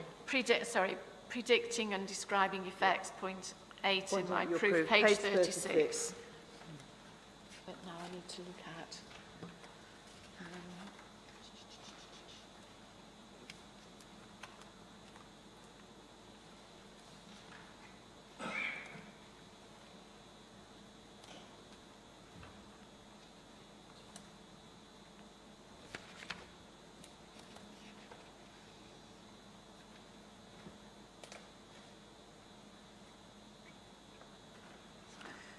So you're talking about likely significant effects. Yeah, yeah.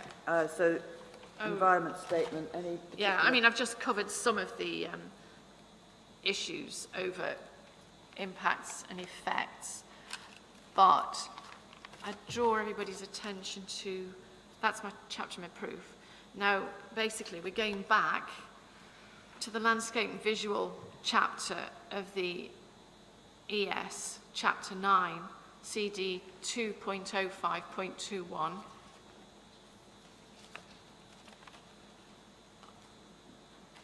Sorry, which paragraph there, Christine? Paragraph 9710.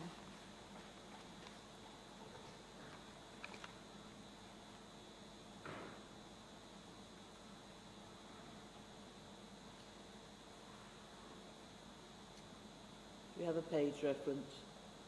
This one does. Oh, sorry, page 928. And the chapter's headed, or rather the section's likely significant effects.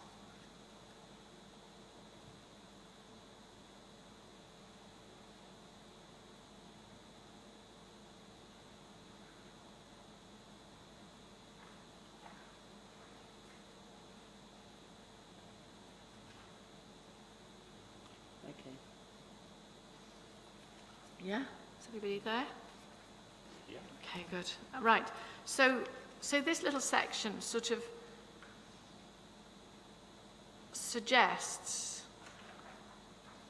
that this is where the significant effects are, but it doesn't list what the effects might relate to.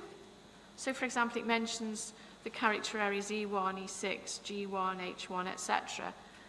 But it doesn't say what those effects might arise from. And I think this is where the environmental statement is often unclear, because it should be talking about, you know, the effects from the overflying aircraft, the effects from cars driving through these areas. Yeah. So you've got to understand what the effects are going to be arising from before you actually assess whether they're significant or not. And when I looked down this little list on page 928, it didn't really tell me a lot, except I did see that there were 2 errors on this page. And I can't remember whether I've mentioned these errors before, but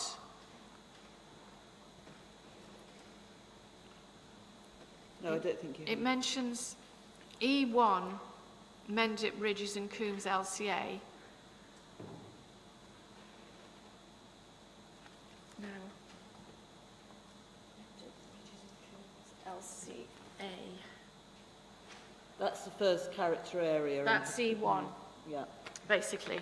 And it says this LCA is included due to its location against the northern boundary of the Mendip Hills AONB, and consequently contributes to the AONB's setting.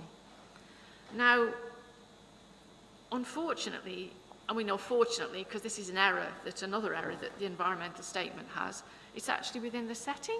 I mean, sorry, it's within the AONB. As the It's not diagram within the shows setting. quite clearly, actually, doesn't it? Yeah. It's actually within the AONB, not the setting. Yeah. And then, when you go down to the Mendip Slopes LCA, it says a small proportion of this LCA is located within the comparative ZTV. This LCA is adjacent to the Mendip Hills AONB.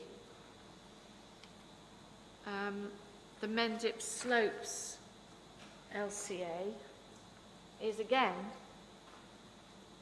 That's within the AONB. That's number 4 on the plan, Yeah, so that's Yeah. within, south of the lakes. yeah, so it's within the AONB. So 2 errors there. I only found those because I did a bit of a word search on the document. I was looking for setting, and the word setting only comes up 5 times in this LVIA document, and there are 2 occasions, so the other 3 sort of are in there, but it doesn't really relate to what we are concerned about, the setting. Right. Okay, so we've done... do you want to say anything Oh, about... assessment of receptors we need to talk about.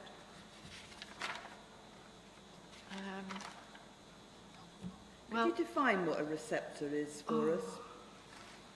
Like women. The receptor. What we're talking about here, I mean, I've focused a lot on landscape receptors. A landscape receptor is defined aspects of the landscape. This is according to GLVIA 3, a definition.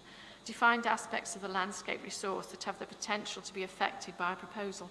So a landscape receptor in the AONB might well be tranquility, dark skies, rural lanes, etc., etc.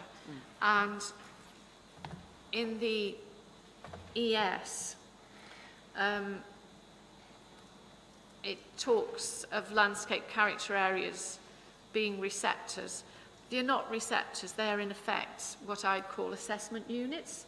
So what you're going to be doing is assessing, say, impacts on tranquility in landscape character X, landscape character area X, and assessing tranquility in landscape character area Y. And then you might bring all that information together and come up with an overall assessment of effects. But yeah, so landscape character areas aren't receptors, they're assessment units. And that was likely significant effects, that paragraph we were looking at, 9.7.10 in the LVIA, was referring to landscape character areas as receptors. Yeah. Yeah. Okay. And then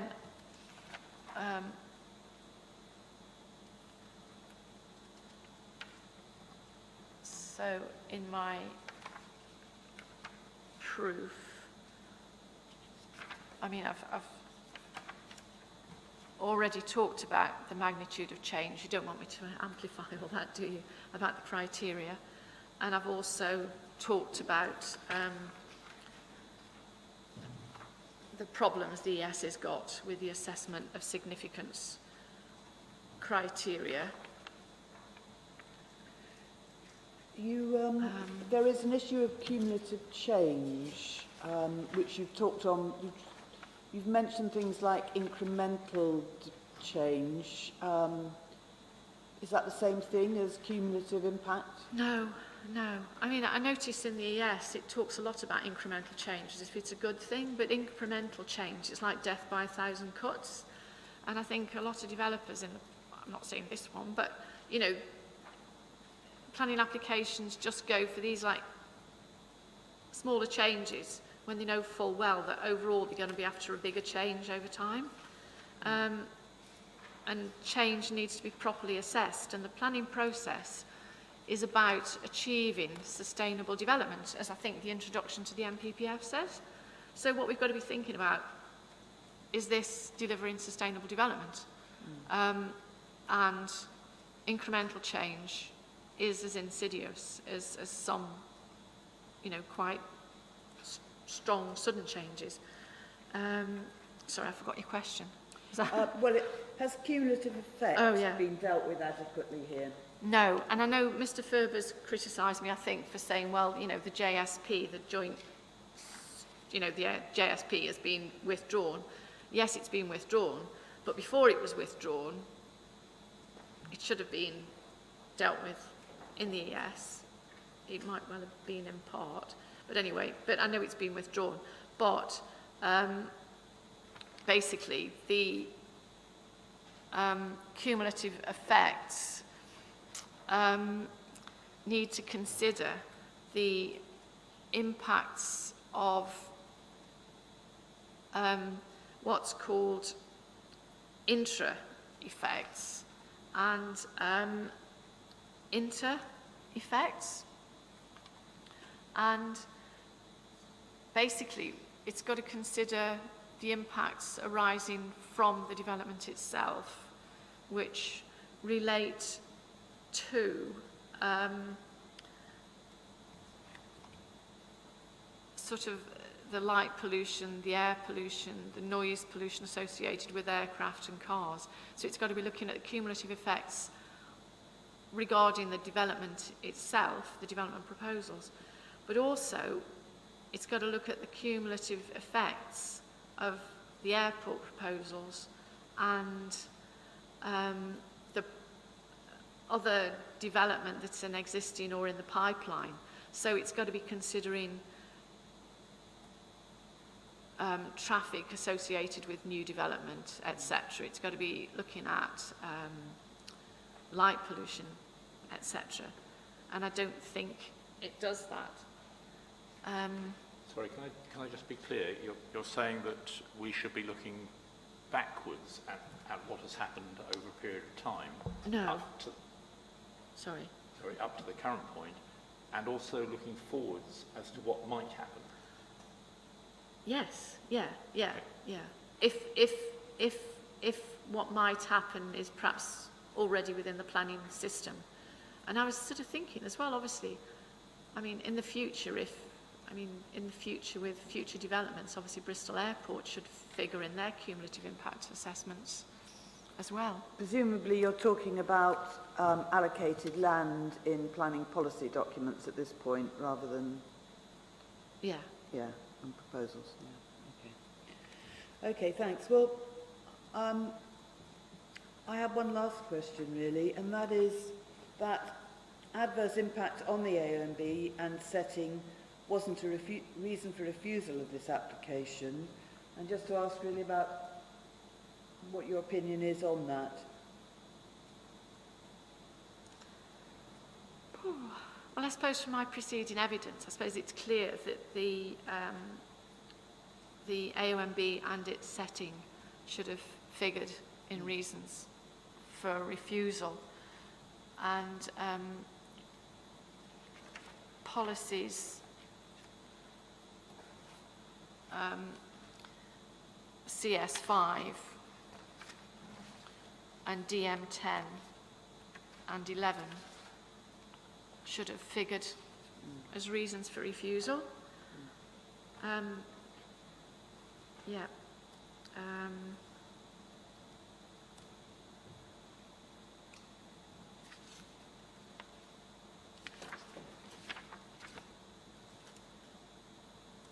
Did it surprise you that it wasn't, that it didn't feature? Yes. Yeah. And yeah. And as I say, I think the problems with the environmental statement suggest that the conclusion of BAL that there will be no significant impacts when it comes to landscape and visual impacts is unsafe. Okay, thank you. Okay, thanks very much. Let's take a break now till 20 to 12. Thanks.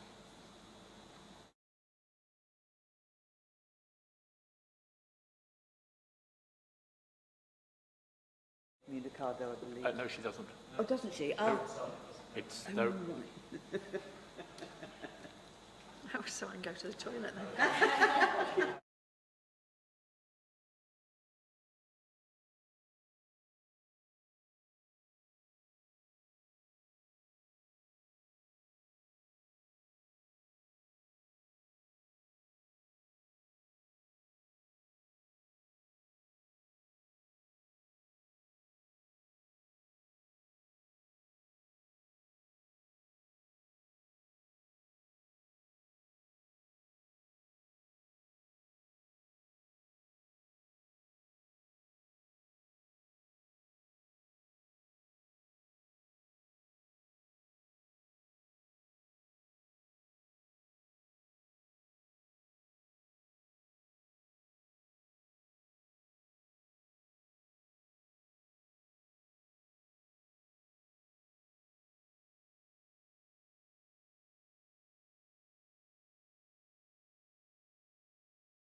can you turn your microphones back on again? Multiple microphones. Okay, 22, let's resume. Mr. Humphreys, over to you.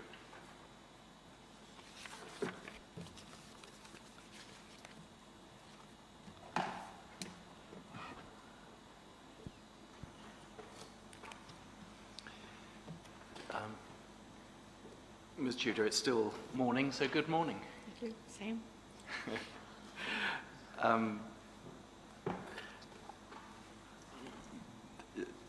You, I think, but tell me if I'm wrong, are a member of Extinction Rebellion Elders, is that right? No, not a member. I didn't know, and so just wanted to confirm whether or not you were. And you retired from Natural England, I think you said 2 years ago, but you're obviously not representing the views of Natural England. No. And you very kindly confirmed that you did not have involvement with their representations on this, as it was then, planning application when you were with Natural England.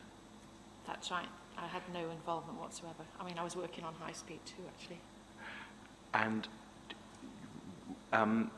do you agree with Natural England's views on the application as they were expressed to North Somerset Council? Well, reading Natural England's comments, We'll come to the detail. I just wondered, as a preliminary, generally whether you agree with those or whether you don't, and if you can just say either yes or no to that, we'll come to them.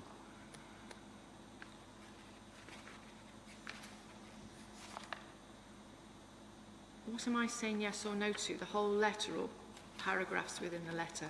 Well, that's a very proper thing to ask. I was meaning in particular the sections where they deal in the two letters with their comments on the AONB and the assessment in relation to AONB. Well, they've made comments. If But you they've can't not- easily answer, we will come to the letters. I just wanted to know, whether you're taking a different view or you're broadly endorsing their view. I think I'm taking a different view. Different view. That is what I thought. But it's just important that the inspectors note that. Obviously that you have a different view from Natural England. In your evidence right at the beginning, you say your evidence focuses on the AONB and its rural setting, and then you comment on other parties focusing on other reasons for refusal. Obviously, as you know, landscape and visual impact assessment or landscape and visual impact is not one of the reasons for refusal, is it? Not landscape and visual impacts on the Mendips, no. No. And so, although you referred to Mr. Fumicelli's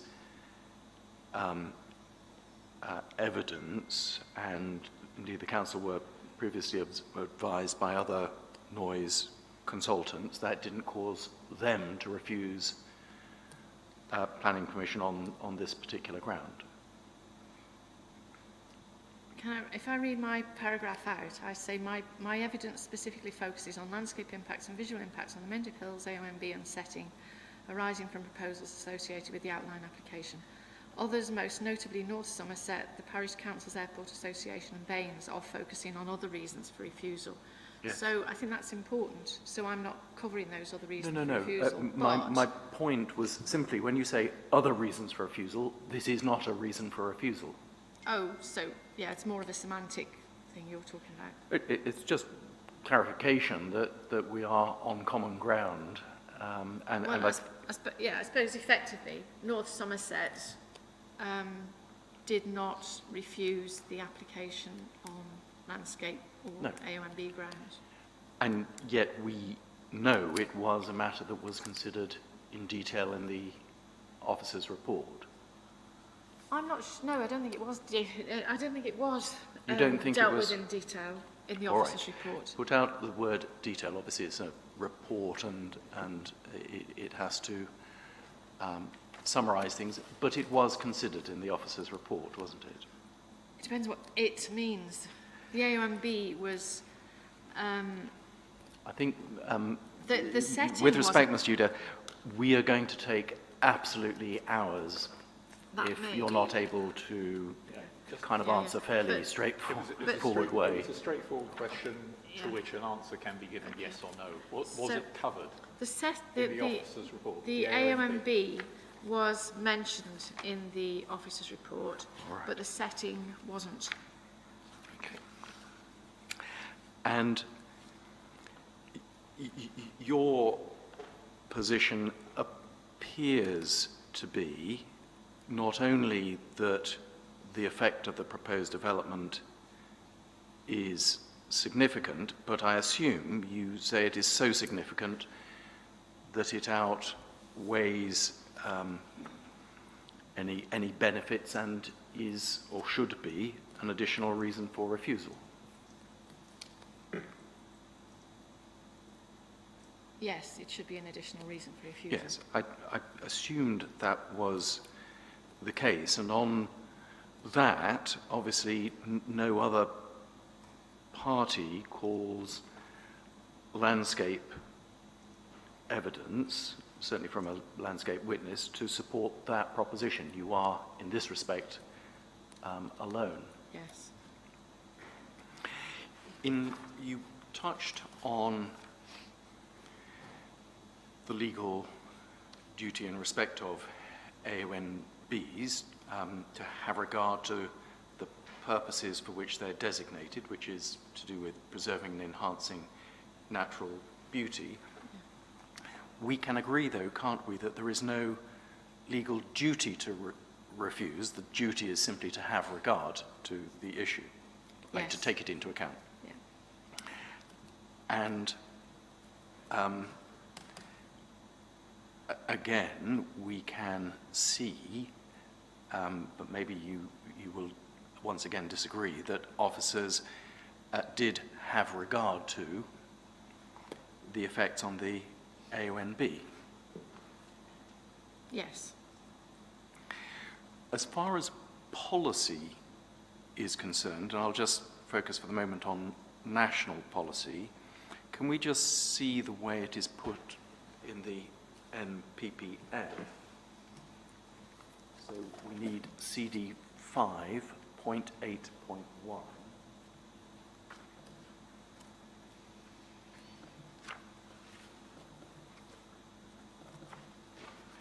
And then you need to turn page to page, PDF page 51.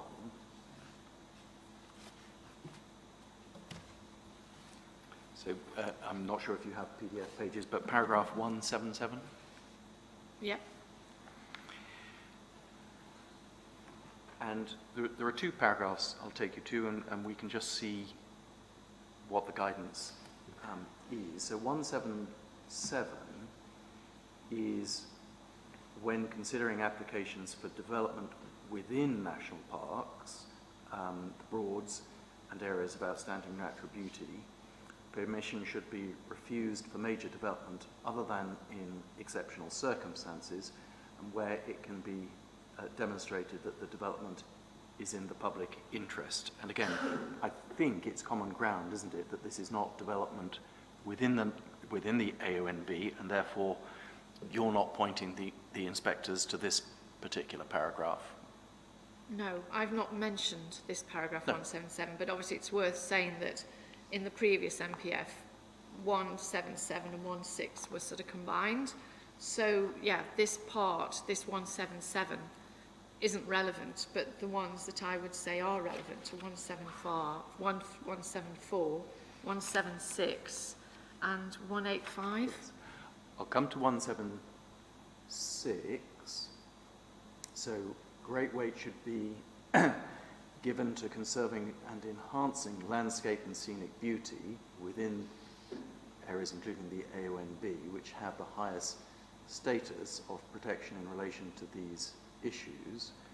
Then it talks about conservation and enhancement of wildlife and culture, and then again the if you like, the sort of policy test, if I can put it like that, the top of the next page, the scale and extent of development within all these designated areas should be limited, while development within their setting, which you've drawn particular attention to, should be sensitively located and designed to avoid or minimize adverse impacts on the designated areas. So a test there that relates to location and design of the development, yes? Yeah. To minimize adverse effects or impacts. Yeah? Yes. And here, and clearly a different standard from where development is actually in the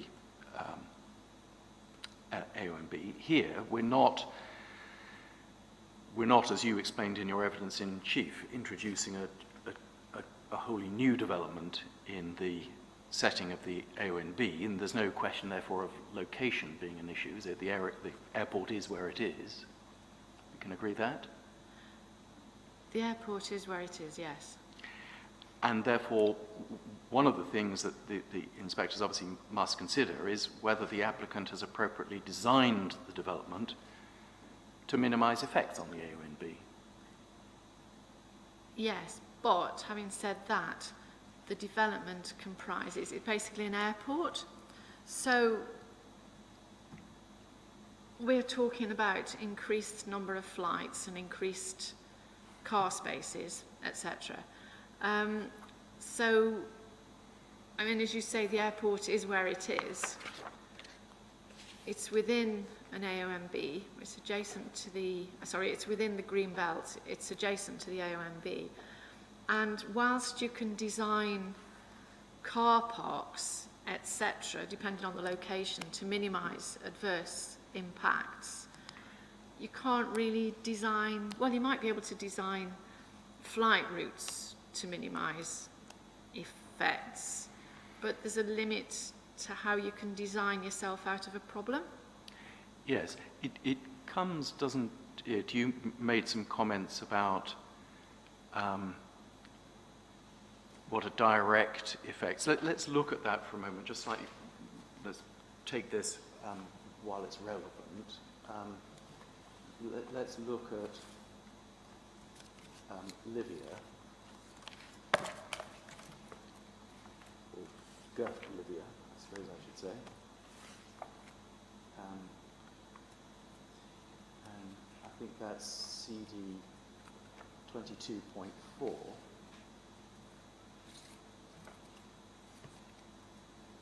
And within that document, we need to turn to PDF page 161. You took us to direct effects in that definition on PDF page 161, actual page 155, if you've got it in the paper copy. Yep. But if you just flick over the page, you can see, so PDF page 162, actual page 156, if we look at indirect effects, effects that result indirectly from the proposed development as a consequence of the direct effects, often occurring away from the site or as a result of a sequence of interrelationships or complex pathways. They may be separated by time, distance or time from the source of the effects. And clearly, cars driving to or from the airport, or indeed aircraft flying to or from the airport, are indirect effects, aren't they? No, I think they're a direct effect of wanting to expand the number of car parking spaces at the airport. All right. But the inspectors, I'm not going to argue with you, the inspectors can see clearly what Livia is looking at, and the distinction between those things that are directly caused by the development itself and those things which are indirect consequences of that development. But we have your view. You know, we have the view in the ES. The inspectors obviously can weigh all that up.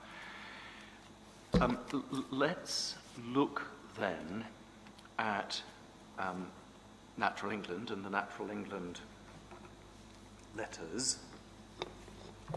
So we need to have there the documents INQ 69 and then 70. So these are the two letters. INQ 69 was the Natural England letter from the 25th of January 2019. Yep. Have you got that one? Yes.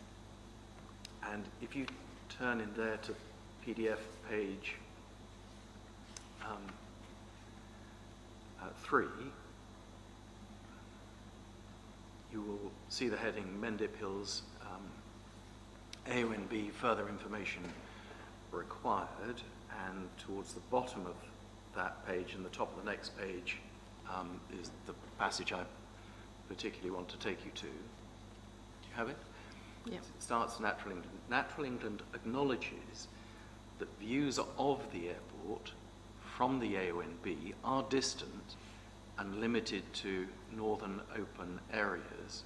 It therefore appears reasonable to conclude that the degree of change at the airport itself is unlikely to result in significant impacts on views out of the AONB. I'll come to the next sentence, but let's just pause there. So Natural England's views about the, what I'll call the direct effects, the physical development, was that it is reasonable to conclude that they're unlikely to result in significant impacts. And obviously the inspectors are interested about significant impacts. Now, that is a perfectly proper conclusion, isn't it, for Natural England to come to? Well, they're talking about views. Exactly. Views from the AONB. That's why I said we'll take it in stages. So as far as views of the development are concerned, the airport, development at the airport, their conclusion was they're unlikely to result in significant impacts. Is that a view that you agree with? Possibly, yes, because of the distance of the airport actually on the physical top of the hill. Yes, Yeah. and you know, so there's no misunderstanding. I'm taking in that not just the existing airport, but the proposed physical development at the airport as well. Obviously, Natural England here wasn't just commenting on the existing airport; it's commenting on the proposed development. So, are we probably? You know, I think we're agreed that isn't a significant effect. The impact on views, possibly, but there again, it depends, I suppose, where they're looking at the view from and where they're actually looking to. Well, they're looking at views out of the AONB. Yeah, but the AONB is quite a big place. It is. So presumably, are they talking from Beacon Batch or? Well, they are talking generally of the AONB. Now, you know, if you say no, I completely No, I can see disagree. where they're coming from, and I can sort of agree. And All right. and obviously, but what worries me slightly is the Natural England do seem to be, they don't seem to be critiquing the actual environmental statement, but you might want to go on to that later. Yes. What they're doing is, rather than just critiquing, they're expressing a view, I suggest to you a perfectly reasonable, proper view, about the distance from the AONB, or certainly it's areas for which you have intervisibility, and to the airport, and expressing views that that's not likely to result in a significant effect. On views out of On the views. AONB. Yes. All right, well, we've got perhaps some measure of... Although obviously that'll link across to light pollution as well in the Yes. car park extension, so I'm sure you'll go on to that at some point. But yeah, if we take that All right. as it says. But it is important to acknowledge what they then say next. However, the LVIA baseline of perceptual impacts does not reflect our understanding of the existing impacts, visual and noise, of aircraft flying over and within the setting of the AONB, which along with traffic movements are already impacting on the sense of tranquility. So next thing we need to recognize, don't we, is that the airport, which is an existing feature, is already part of existing feature within the setting. It is part of the character of the area surrounding the AONB. Can't magic it away. Are we talking about the actual airport, the site on the top of the hill? Well, we're talking about the airport. Yes, they're talking So, about the yes, existing airport is part of, my point I'm putting to you, the existing airport is part of the character, the setting of the AONB.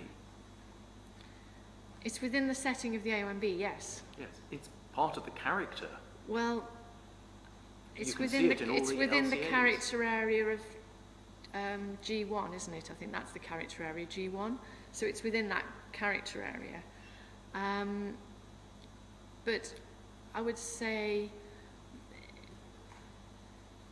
the aircraft, as we've said, is already affecting the setting and the AONB. Precisely. That's the point But I'm putting the to you. aircraft is and the traffic is, but the airport itself is actually on that hill and it's within the character area But, G1. but the physical airport and the aircraft and traffic, although you can't distinguish the airport traffic from all the other traffic, is part of the character of the area. Well, yes, of it's being both the AONB and its setting. it's mentioned in the No, landscape ro- character assessments, the national Stuart, character assessments. Yes. I know what it's mentioned in. Can we just agree that it is, insofar as one wants to understand what the existing setting of the airport is, it contains a major international airport. Yes. But then the last sentence here is important because this is Natural England wanting to find out about the effects of expansion. So as such, we consider any increase in the frequency of aircraft using these flight paths could, I underscore the word could, be significant and will require further consideration and, if necessary, additional mitigation. So two things there. They don't say it is significant or it would be significant. They say it could be. And because of that, what they ask for is that there is further consideration given to this. Mm-hmm. Yeah? Yes. And that's, again, perfectly proper, reasonable approach. Yes? Yes. Yes. And, of course, that did lead, didn't it, to officers making a Regulation 25 request asking for detailed information about the activities so that that could be taken into account by officers. Yes. Okay. Now let's just look at the second letter. So this is INQ 70. So this is the letter towards the end of 2019, 28th of November. And again, it's towards the end of the letter, PDF page 2.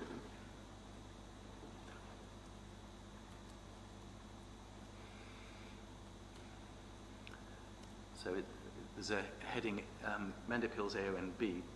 BAL has provided further information in response to Natural England's concerns about the impacts on the special qualities of the AONB, which states that noise levels at the AONB are very low and that any increase in noise associated with the proposed development and including increased aircraft movements would be extremely small, less than 1 dBA.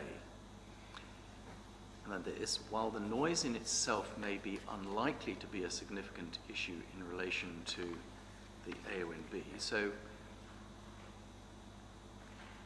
noise in itself, not an issue. They go on though, we also recognize it's very difficult to judge the significance of potential impacts on the special quality of tranquility, which relates to how people perceive the landscape. And then there's any increase in flights over the AONB or in airport-related traffic within or close to the airport will affect tranquility and we would encourage you to ensure traffic modelling, transport plans, etc., seek to move traffic away. And let's just unpack that. So, first point, Natural England itself acknowledging that it's very difficult to judge significance in relation to tranquility. And that's probably a proposition that you would agree with. Yeah. When they come to how the activities from the airport or activities of aircraft or traffic going to from the airport might affect tranquility, they say this: any increase in flights or in airport-related traffic, and then these words, within or close to the AONB, will affect tranquility. So we need to acknowledge, don't we, that it's not just any traffic anywhere or any flights anywhere. The Natural England view is it's got to be flights or airport-related traffic within or close to the AONB. And again, is that a proposition that you agree with, accept as reasonable, or Natural England just don't know what they're doing? We're referring to this, any increase in flights over the AONB or in airport-related traffic within or close to the AONB will affect tranquility.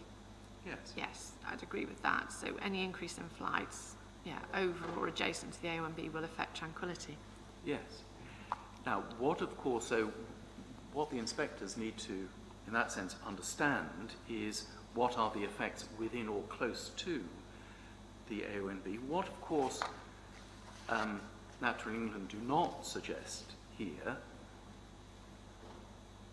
is that any such change would be significant. They don't suggest that that would be a significant adverse effect, and they certainly don't suggest it would be a reason for refusing planning permission. They're saying it's difficult to judge the significance of effects, but I would say that was very much due to the fact that there's no methodology, as I'm aware of, to discuss tranquility. But also, I think one point I would mention too is that did the case officer benefit from the advice of a landscape architect? And did the case officer question the methodology? Yes. We can etc. certainly see, can't we, that not only does Natural England not suggest that such effects are significant, as you yourself acknowledged, Natural England did not object to the application, did they? No. But I'd suggest as well that I think, don't they refer as well to the need to take into account the AONB partnerships advice? I seem to remember that in one of the Natural England letters. You've got to say, Now, I mean, these two letters are very much at odds to the letter from the AONB partnership. Now, what the inspectors will have to do is consider whether there is a significant effect, and indeed an effect that is so significant that planning permission for this development should be refused. That's the task that they face, isn't it? Yes. So in your paragraph 1.2,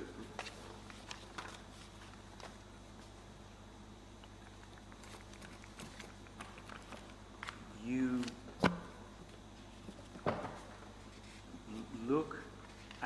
issue, and this is the only place, so far as I can tell, where you actually address the issue of what for shorthand I'll call change, i.e. what effect does the proposed development have. This is the only place where you actually Sorry, identify... which paragraph's this? Paragraph 1.2. Okay.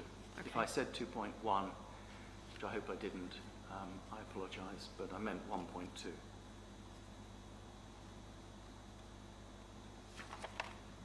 And this is where you say the landscape impacts and effects and visual impacts and effects that are likely to harm the AONB, you say likely to harm, and its setting will arise from, and this is, as I say, I think the only place where you actually identify what it is that the inspectors are considering, the application. Yeah, because it's the introduction. But clearly there's no attempt here to identify which of these activities might be in or close to the AONB. Remember the proposition that Natural England put forward. This is just sort of extremely high level, 2-3 bullet points on some key facts from the proposed development. So no attempt here, is there, to actually identify which things might actually affect tranquility of the AONB? No, because I'm setting down the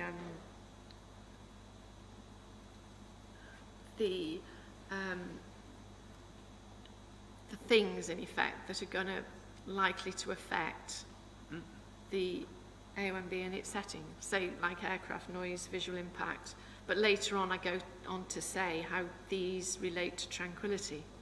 Yes, you talk about how the general concepts of noise or lighting or other things might affect tranquility, but at no point do you ever address the actual numbers of vehicles on a particular road or the assessment of lighting. So there's no consideration, is there, in your proof of aircraft noise in or close to the AONB? No, I think it's the environmental statement's role to provide that information. Yes. We can come to criticisms or otherwise of the environmental statement, but insofar as you are saying to the inspectors, look, as you told me right at the beginning, I think there's a likely significant effect here, so significant that it should lead to refusal.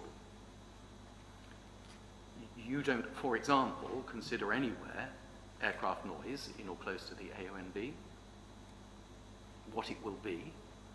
No. Or additional vehicles on the roads in or close to the AONB.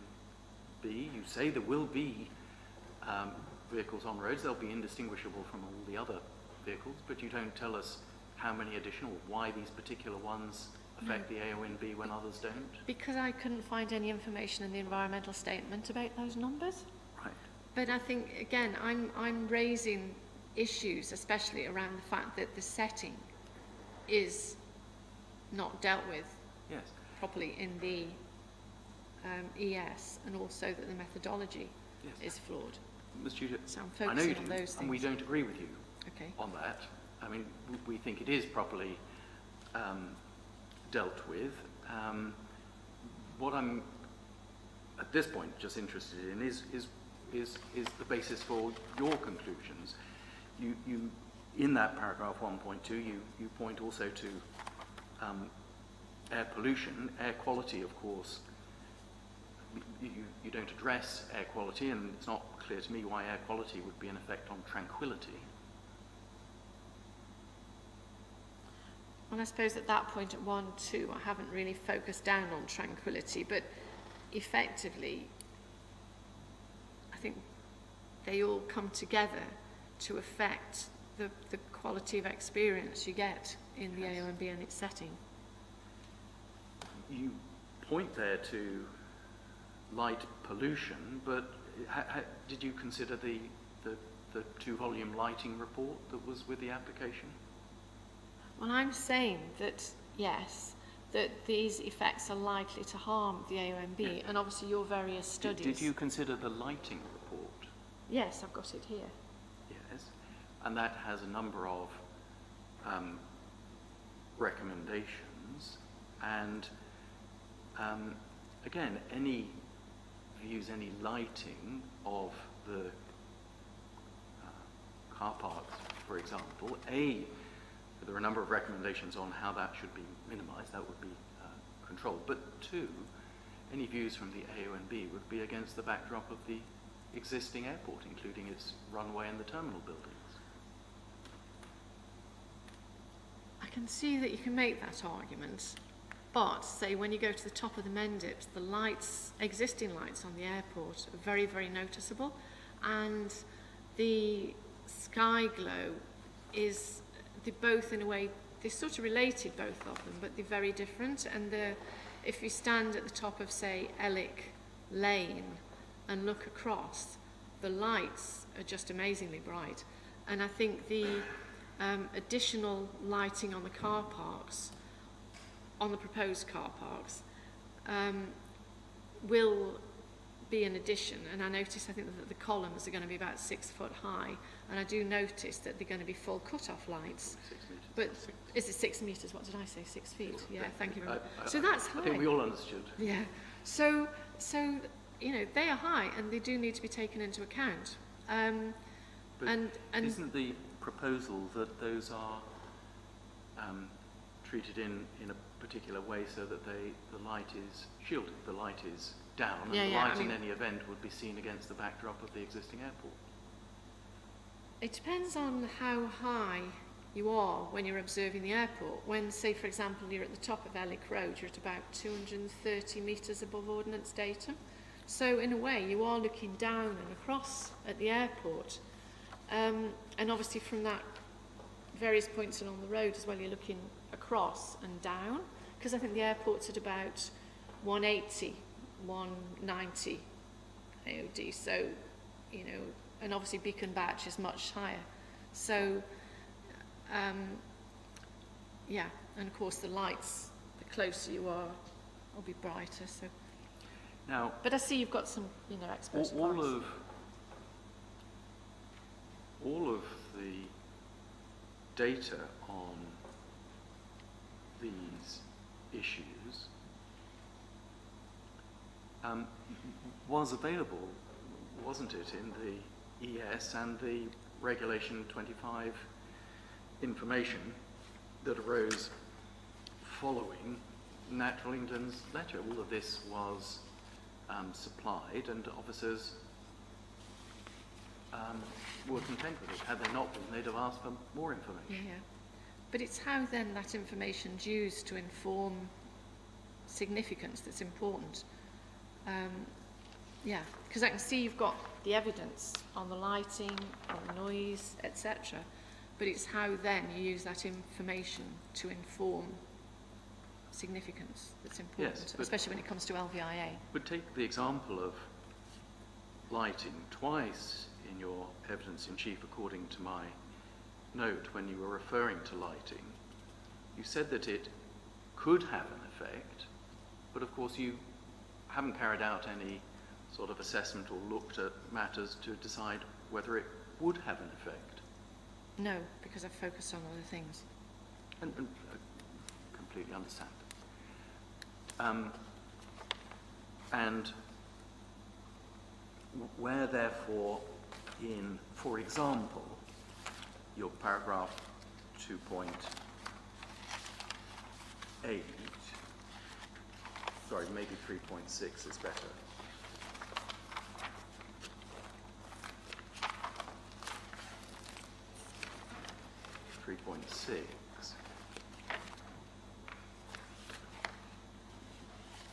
That's page 22. You say the proposed development will have a significant adverse effect on the interests of acknowledged importance associated with the nationally designated Mendip Hills AONB and its setting, there's no analysis. At no point have you ever carried out any assessment or analysis of the proposed development. No, I've not carried out an LVIA. No, and again, very fairly, you said that, and therefore that inspectors need to understand that conclusion, don't they, in the context, as we've just discussed, that you haven't considered the particular effects of the proposed development and not carried out an LVIA. Well, yes, but what I would say, I've used GLVIA to critique your environmental statement, and it could be that even if you use your evidence, say your noise evidence, your lighting evidence, and the LVIA was carried out in accordance with GLVIA, that you may find yourselves with a conclusion that indicates that the proposals are significant or possibly significant. And I draw your attention to your significance assessment table. I think it was in chapter 5 of the ES.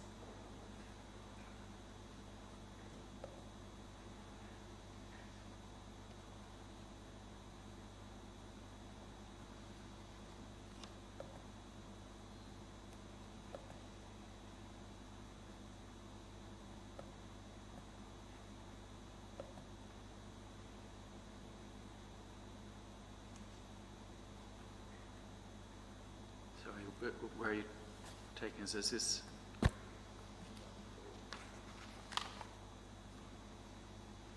Is this CD 256? Page 9.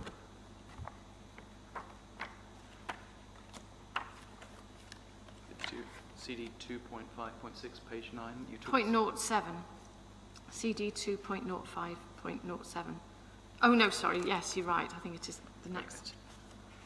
But in relation no, to... the significance table is actually in chapter 4 we were talking about before the break. Yeah, well, let's... PDF page 9 of CD 2.5.6, and you pointed to this. Let's just, again, deal with this point now, since you raised it. But sorry, which page is this and where is it?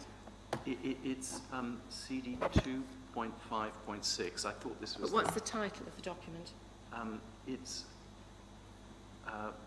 chapter 4 of the environmental statement.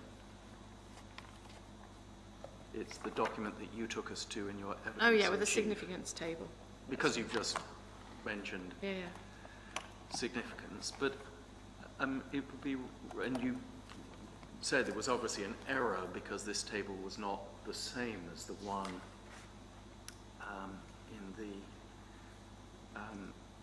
in chapter 9. We can look at that, but the inspectors also, when looking at that table 4.1, should note the text above it, shouldn't they? Paragraph 4.724, variations to this approach which may be applicable to specific environmental topics are detailed in the relevant significance evaluation methodology subsection contained in each environmental topic chapter. Definitions of how matrix categories are derived for each topic are outlined in the relevant chapter, along with an explanation of receptor sensitivity, etc. So this, as you know, as I'm sure you're aware, in most environmental statements, is one of those sort of standard significance matrices, and in particular chapters that will be adapted, and that's exactly what's happened. That's perfectly proper, isn't it? That does happen sometimes, yes, but this matrix is, I would have said, more reliable than the one in the LVIA chapter. But I think all we've done in the one in the other chapter, so the one in the other chapter is at document CD 2.5.22.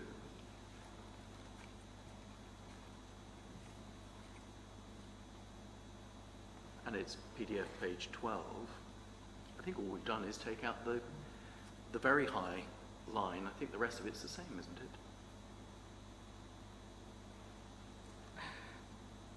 No.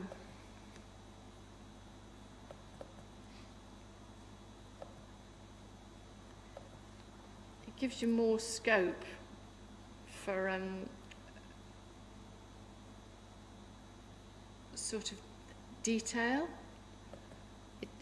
The bands in the smaller matrix are too hard and fast, and the matrix at 4:1 is more appropriate. Well, I mean, you know, I think. And also, the other point I should have mentioned earlier on when I was giving my evidence is the ES lacks criteria that should accompany this matrix. Yes, Because I know I've you're dealing with this almost as though you have an auditing role critiquing an environmental statement. That's not your role. You're an objector. You have to lead evidence demonstrating why permission should be refused. You're not Natural England. No. But I'm saying that the methodology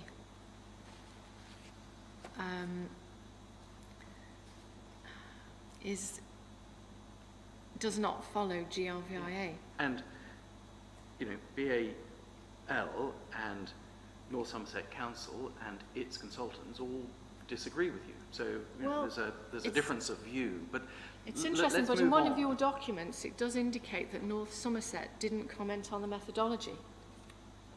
Well, the environmental statement would have been scoped, wasn't it? Well, all the LCAs would have been either scoped in or scoped out. In document CD 3.04.08, development of Bristol Airport, response to comments on landscape. Sorry, shall I wait while people find it? Okay. CD 30408.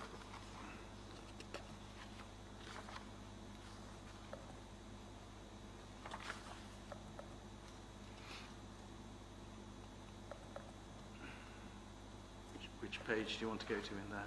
Page 2.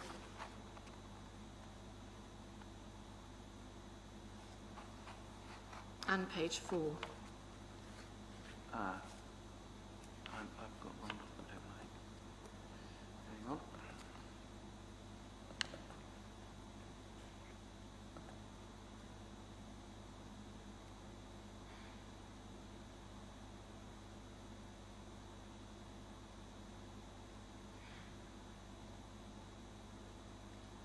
Sorry.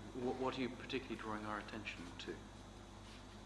Well, you seem to be saying that North Somerset... What are you drawing our attention to? Right, so the top of page 2, we have a paragraph, and at the top of the paragraph it says North Somerset response. The North Somerset response does not specifically comment upon the methodology used in the LVIA and does not challenge the conclusion of any of the individual assessments.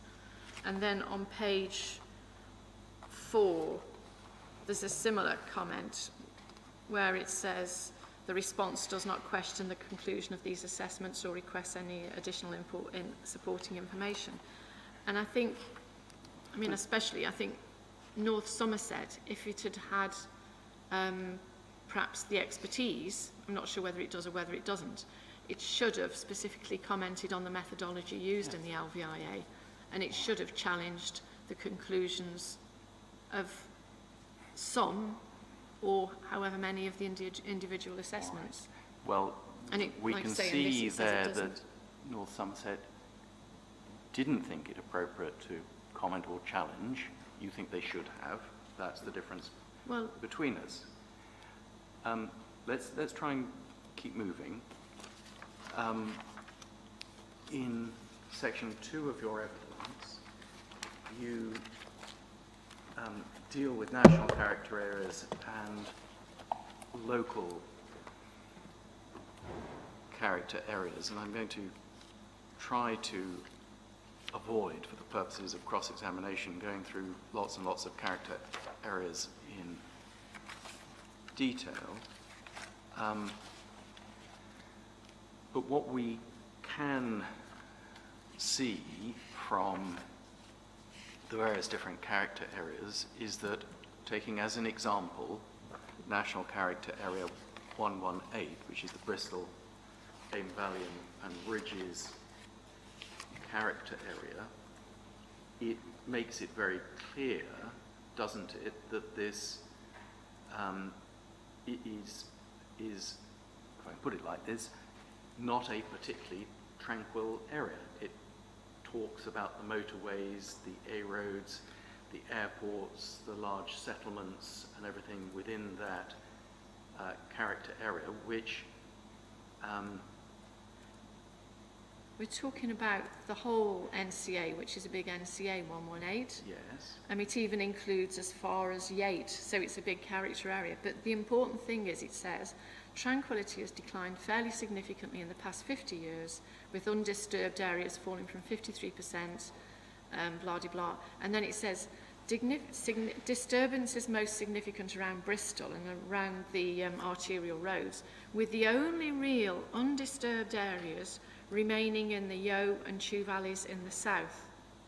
It mentions landscapes north of Yate, but the ones we're interested in are those really undisturbed areas, this is a quote, remaining in the Yeo and Chew valleys. yes. But here you're concerned particularly about the tranquility, as I understand it, in the AONB. And the setting.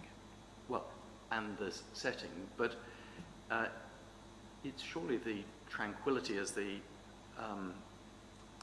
Natural England letter suggests, it's the tranquility of the AONB that is important. The tranquility in the setting. No, that's wrong.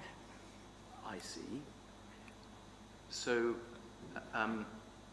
you are extending Because the areas are complementary. tranquility and the need for tranquility to be not just tranquility within the protected area, but wider than that. But we know, don't we, a wider area is crisscrossed with motorways, A roads, the airport, and large settlements. Not in the setting. In the setting of the AONB, we've got small villages, small hamlets, Okay.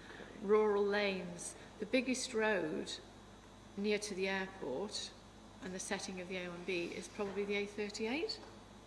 Right. But you've not assessed whether the airport and the expansion of the airport makes a material difference to traffic on the A38. As I say, all the cars will be completely indistinguishable. I've not focused on the A38, I'm talking about general terms. And I think it's interesting as well, in NCA 118 it says, Bristol Airport significantly impacts the tranquility south of Bristol and beyond the boundaries of the NCA.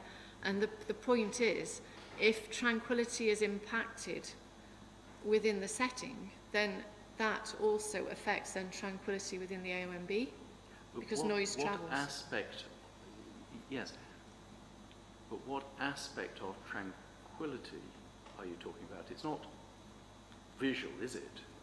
Well, You don't see the cars, it's not well, that you aspect. do. The vision, if you look at the CPRE definition of tranquility and the rest, tranquility includes traffic movement, that's air traffic movement as well as road traffic movement. It includes noise, it includes sort of dark skies, etc. So, and you can see the cars. When you're experiencing the landscapes and when you're walking across the roads and you're near, you hear traffic noise, etc. And yeah, so anyway. But you're making my point for me. You're in section 2 dealing with the baseline. That's exactly my point. The setting of the airport, as you say, does have cars and aeroplanes and activity and settlements, as you just pointed out. Those are part of the character.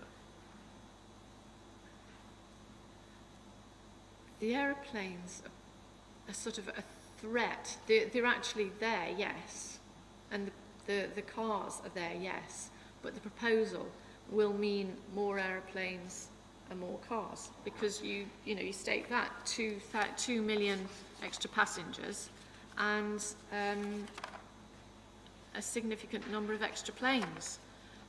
And I know it's the concern of the AONB partnership that, there are already the impact, and it's the airport and its operations are already impacting on the AONB and its setting. And insofar, and draw our attention to it, in the two national character area documents, they refer to expansion may have an effect on Tranquility. Those are documents from 2014, 2015, aren't they? They're not a comment on this application. That's right, yeah, documents from 2013. And just turning briefly to the LCAs,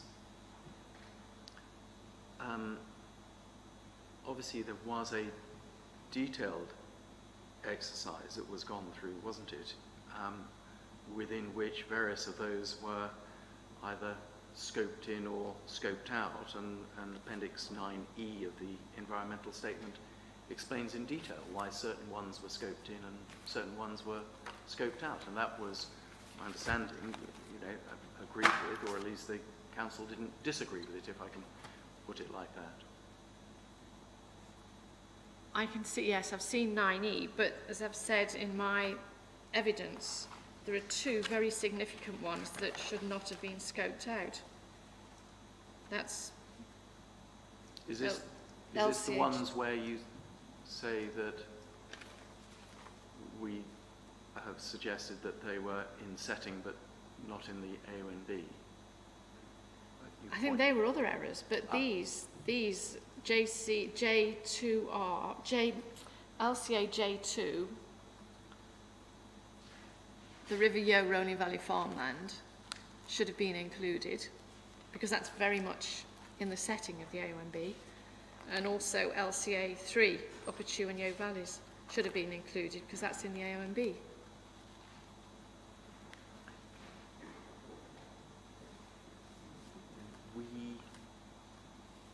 Why that matters is because when you're looking at the setting and you're perhaps pulling together the... Can we really focus on the question and the answer? Okay. You're getting quite discursive and actually repeating the evidence you've already given, which I do understand. So, by the end of your section 2, the conclusion there, having gone through all of these NCAs and LCAs at paragraph 2.8, is that from the above character descriptions, it's clear that Bristol Airport is already adversely affecting the character and visual resource within the AONB and its rural setting. The point that I've been repeatedly putting to you, that the airport is already part of the character of the AONB and its rural setting, and that what we need to be looking at is what difference will the development make. And so although you've wanted to not accept my proposition actually is based on your paragraph 2.8. But there are two ways of spinning that, aren't there? I don't want to spin it either way. You do, I think, accept the proposition that the current airport, is part of the character and visual resource of the AONB and its rural setting. That's what you say. I'm saying it's already affecting the character. Yeah, it's affecting it. It's part of the character. Yeah, but you've already said that the airport is distant, it's in distant views. So I think it's a threat to the character, whether or not it's part of the character. Okay. Well, look, inspectors can read what's there. Let's just touch then on section 3. This is to do with the management plan. Mr. Humphreys, as you're moving on, how are we doing on time? Well, we're taking a little bit longer than I had hoped, and I apologise for that. this would be a convenient moment to break. In terms of how much longer,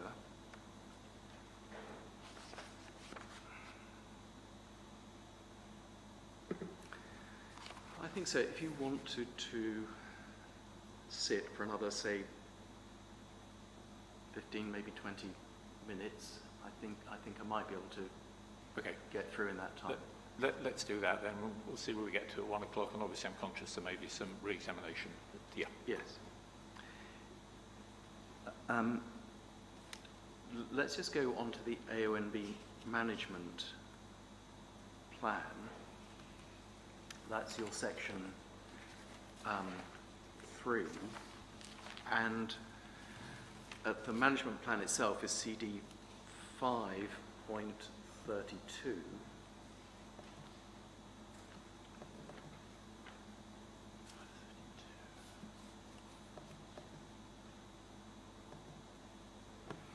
And we need to just note, or at least perhaps the inspectors need to note, that this management plan is a sort of slightly newer one than the one that was in the original environmental statement. So there are points where you and I might refer to a characteristic, a special quality, for example, by a number, and the ES might refer to it by a different number, and that's just to do with the two different versions, which are substantially the same but slightly tweak things around. So there are 13 special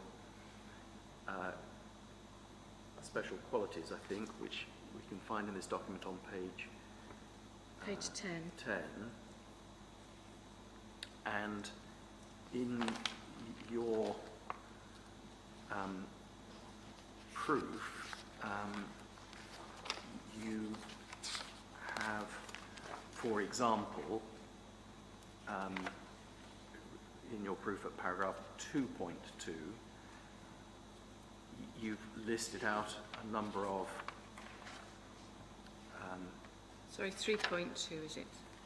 in this case, 2.2, No, mine. just for these purposes. We'll come back to section 3, but in section 2.2 you happen to mention special qualities, and the first thing to note there is that in the document, dark skies, tranquility, sense of remoteness, naturalness, which are several of your bullet points in paragraph 2.2, those are all part of the first special quality, aren't they? Yeah. Yeah? And your third bullet point in that paragraph, views, long views, is part of special character 3, views towards the Mendip Hills and the distinctive hill line, views out, panoramas including Severn Estuary, and right at the beginning of this we discussed briefly views out, and particularly views of the airport. And as you very fairly accepted during your evidence in chief, rural lanes and rural roads in that list is not one of the special qualities, is it? No. And I think the special quality that you are particularly focused on is the first of these, dark skies, tranquility, etc. Yeah. And obviously that goes on to affect remoteness, the feeling of remoteness and naturalness. But yes, it's tranquility. That's the main one. Now, we've already discussed that your conclusion at the end of this section, and that there will be a significant adverse impact, and we can note, can't we, that your conclusion there, which, as you very fairly told us, is not based on any analysis, goes further than even Natural England went. They didn't assert that there would be a significant effect. That's right. But I'd say as well that the AONB partnership Yes. obviously were concerned. The correct approach, I think we agreed, is the Livia or Glivia approach, where significance is a function of magnitude and sensitivity of receptor. And you commented on our categories of magnitude in table 9A.4, and the inspectors will have noted your comments there. I'm not going to go over them again about this not being a large-scale change.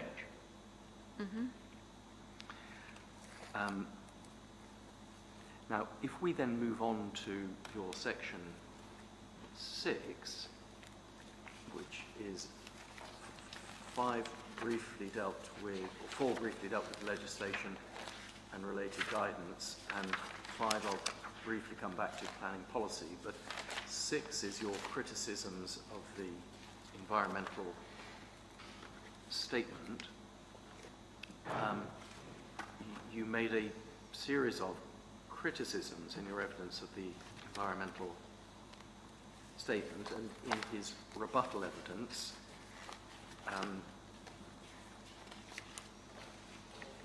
Mr. Ferber set out in table form, it's table 3, not going to go through it, but set out a series of responses to those points, and I'm not going to simply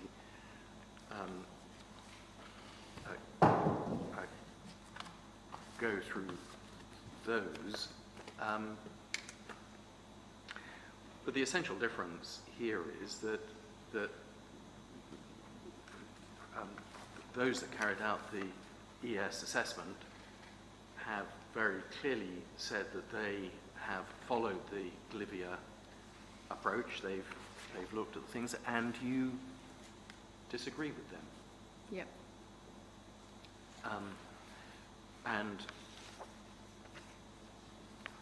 what we can probably agree, however, is the assessment in the ES, and we could see it, for example, in summary form in the ES Appendix 9F. So if we look at CD 2.5.22, and we go to PDF page 42, and I think you've got the paper copy, so The landscape assessment tables. the landscape assessment tables, the inspectors can obviously read the rest of the document. Mr. Ferber can explain it, but you can see there for all of these areas a detailed assessment that considers, the AONB considers setting and so on, and that needs to be set against, doesn't it, the position that, as you've fairly made clear, you have not carried out any equivalent assessment. No, I've made an assessment of the LVIA methodology, really. As far as your section 5 is concerned, there you set out a very large number of local plan policies, and you come there to the conclusion that the development is not in accordance with those various policies, but that's directly contrary, isn't it, to the considered view of officers in the officers' report. For what it's worth, it's PDF page 145, which made it very clear that the development did comply with policies CS5, DM10 and DM11, having considered landscape and visual impact, specifically considered AONB and all of those matters. Their view is directly contrary to your own. The officer's report? Yes. Yes. I mean, they didn't consider, that the AONB was a reason for refusal. Yes. Well, And obviously they didn't consider setting at all. You say that these are experienced officers who are very used to dealing with the local area, and we don't accept that in the context of all the advice that they were given on this and the ES, that they didn't accept it. But that's, I'm not going to argue with you about it. That's your position. Well, I'm just referring to obviously the officer's report that went to the Planning and Regulatory Committee on the 10th of Feb 2020. Yes. It didn't look at setting. Well, whether or not it uses the word setting, it very clearly dealt with the AONB. These are experienced officers dealing with an area where there is an AONB. Are you really saying they didn't know about AONB? I'm not saying that they didn't know about the setting or anything, but what I'm saying is the officer's report doesn't mention impacts on setting. You do accept that they do consider the impact from noise and visually from the area, whether or not they use the word setting. Do you accept that? They seem to be looking at the impacts on the AONB, but as I've said, they don't appear to have actually critiqued the actual methodology used in the LVIA. All right. So if we turn, for example, to PDF page 112 in that Sorry, document. in which document? The officer's report. Okay.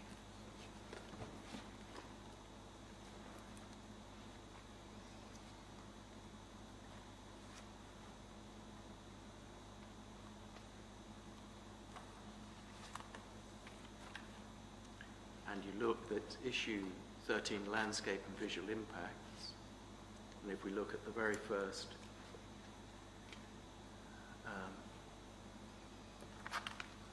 paragraph there, Sorry, where are we looking?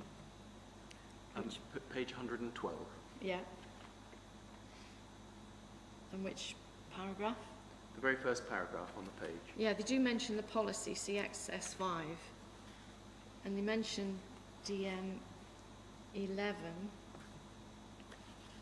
but they don't mention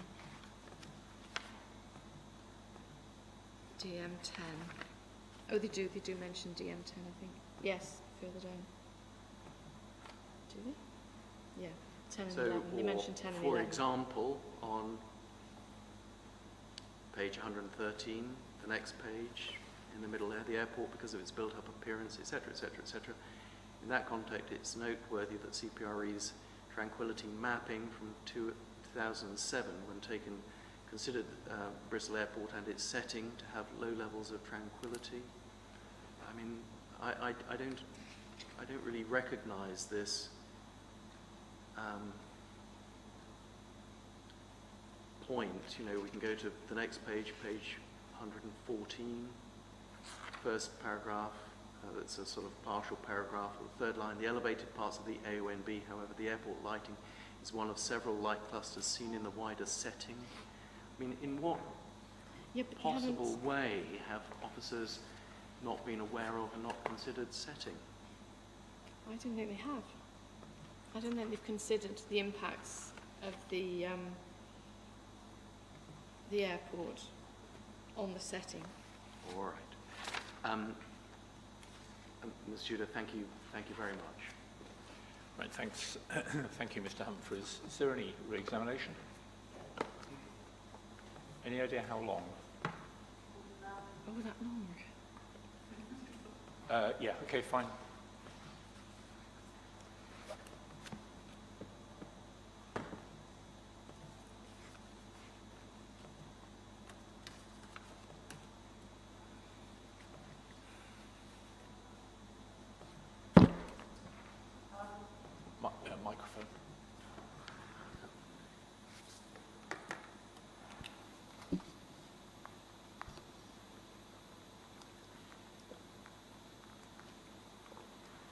Just a few questions, Christine.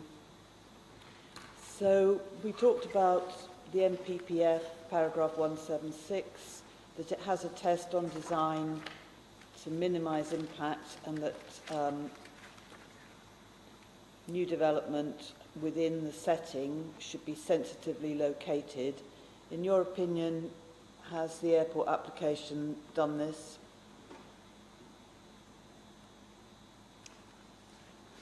I think it's trying hard, especially when it comes to the lighting, to try to minimise the impacts with the use of full cut-off lighting, etc.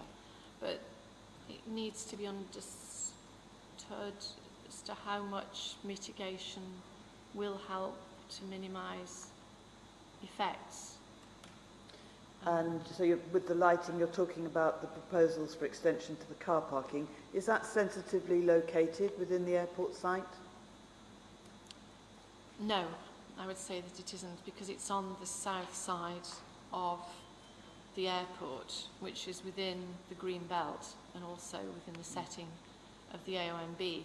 And this is why when you come into the sensitivity assessment of that particular landscape character area that the airport is within, I would suggest that the sensitivity of that area is quite high, given it's in the green belt and it's in the setting of the AOMB, and that the magnitude of change where those car parks are being proposed is quite high, given that openness is an important characteristic of the green belt. Okay, thank you. We talked about indirect and direct effects, and Olivia, definition of both. Now, and I have to say, my little iPad here is throwing a bit of a wobbly when I try and pull up too many documents. So at one point I had to get rid of them all. But I think the definition of indirect, my recollection was that a direct effect could be at some distance from the actual site, and so it wasn't a question of being on site. Oh, hang on. Sorry, okay, This is yeah. just a lot of evidence. I can't quote, I haven't got the document here anymore. I can read it for you. You want the definition of Indirect, please. indirect? Mm. Hang on. So indirect says so this is indirect effects that result indirectly from the proposed project as a consequence of the direct effects, often occurring away from the site or as a result of a consequence of interrelationships or complex pathways. They may be separated by distance or in time from the sources of the effects. Thank you. So my question would be, is a plane taking off, does that have a complex pathway in terms of noise impacts?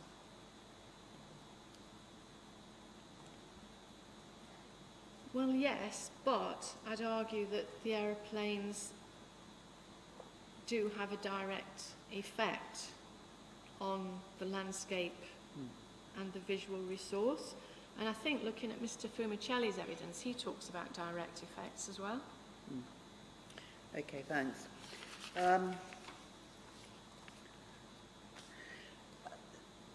Just a couple of things more. This idea that that when we're looking at landscape character areas, that the airport is part of the setting, rather than, I think you described it as a threat rather than part of the setting. Do you accept that the airport is a part of the setting of a landscape character area? Is it a characteristic of the landscape?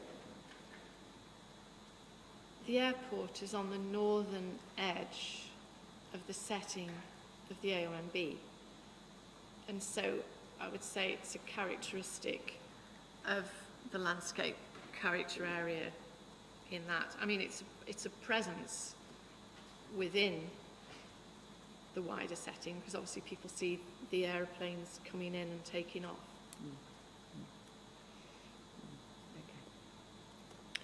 And it was also mentioned that Natural England didn't object to the application.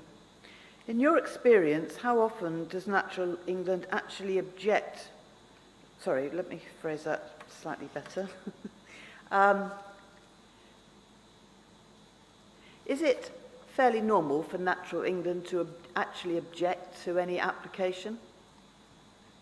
I wouldn't like to speak for Natural England. That's all. Okay. More generally then, government quangos, do they have a record of fairly often objecting outright to planning applications? I think we're getting a bit outside Okay. the remit of the examination and indeed of this witness. Yeah, okay. One last question then on lighting. So we talked about mitigation, that the lighting, although we haven't got the details yet because we're in an outline application stage, the lighting proposed at the car park extension will be 6 metres high but will be shielded to point down. When lighting is pointed down and onto a acreage of parked cars, is there any reflection back from those cars from that lighting? Yes, I would suggest so. And also, there's also reflection. I mean, it's interesting when you look at the motorway, saying you get with these lights, I mean, they're excellent, the full cut-off lights, but what you tend to get is they do light the lighting column as well. So you don't just see the light, you actually see the column. So they stop the light bleeding into the night sky. But obviously they're focusing the light down, and obviously if the ground's wet, that's shiny too, so yeah. Okay, thank you. Thank you very much. Let's take a break, just take a half-hour break, please, until 25 to.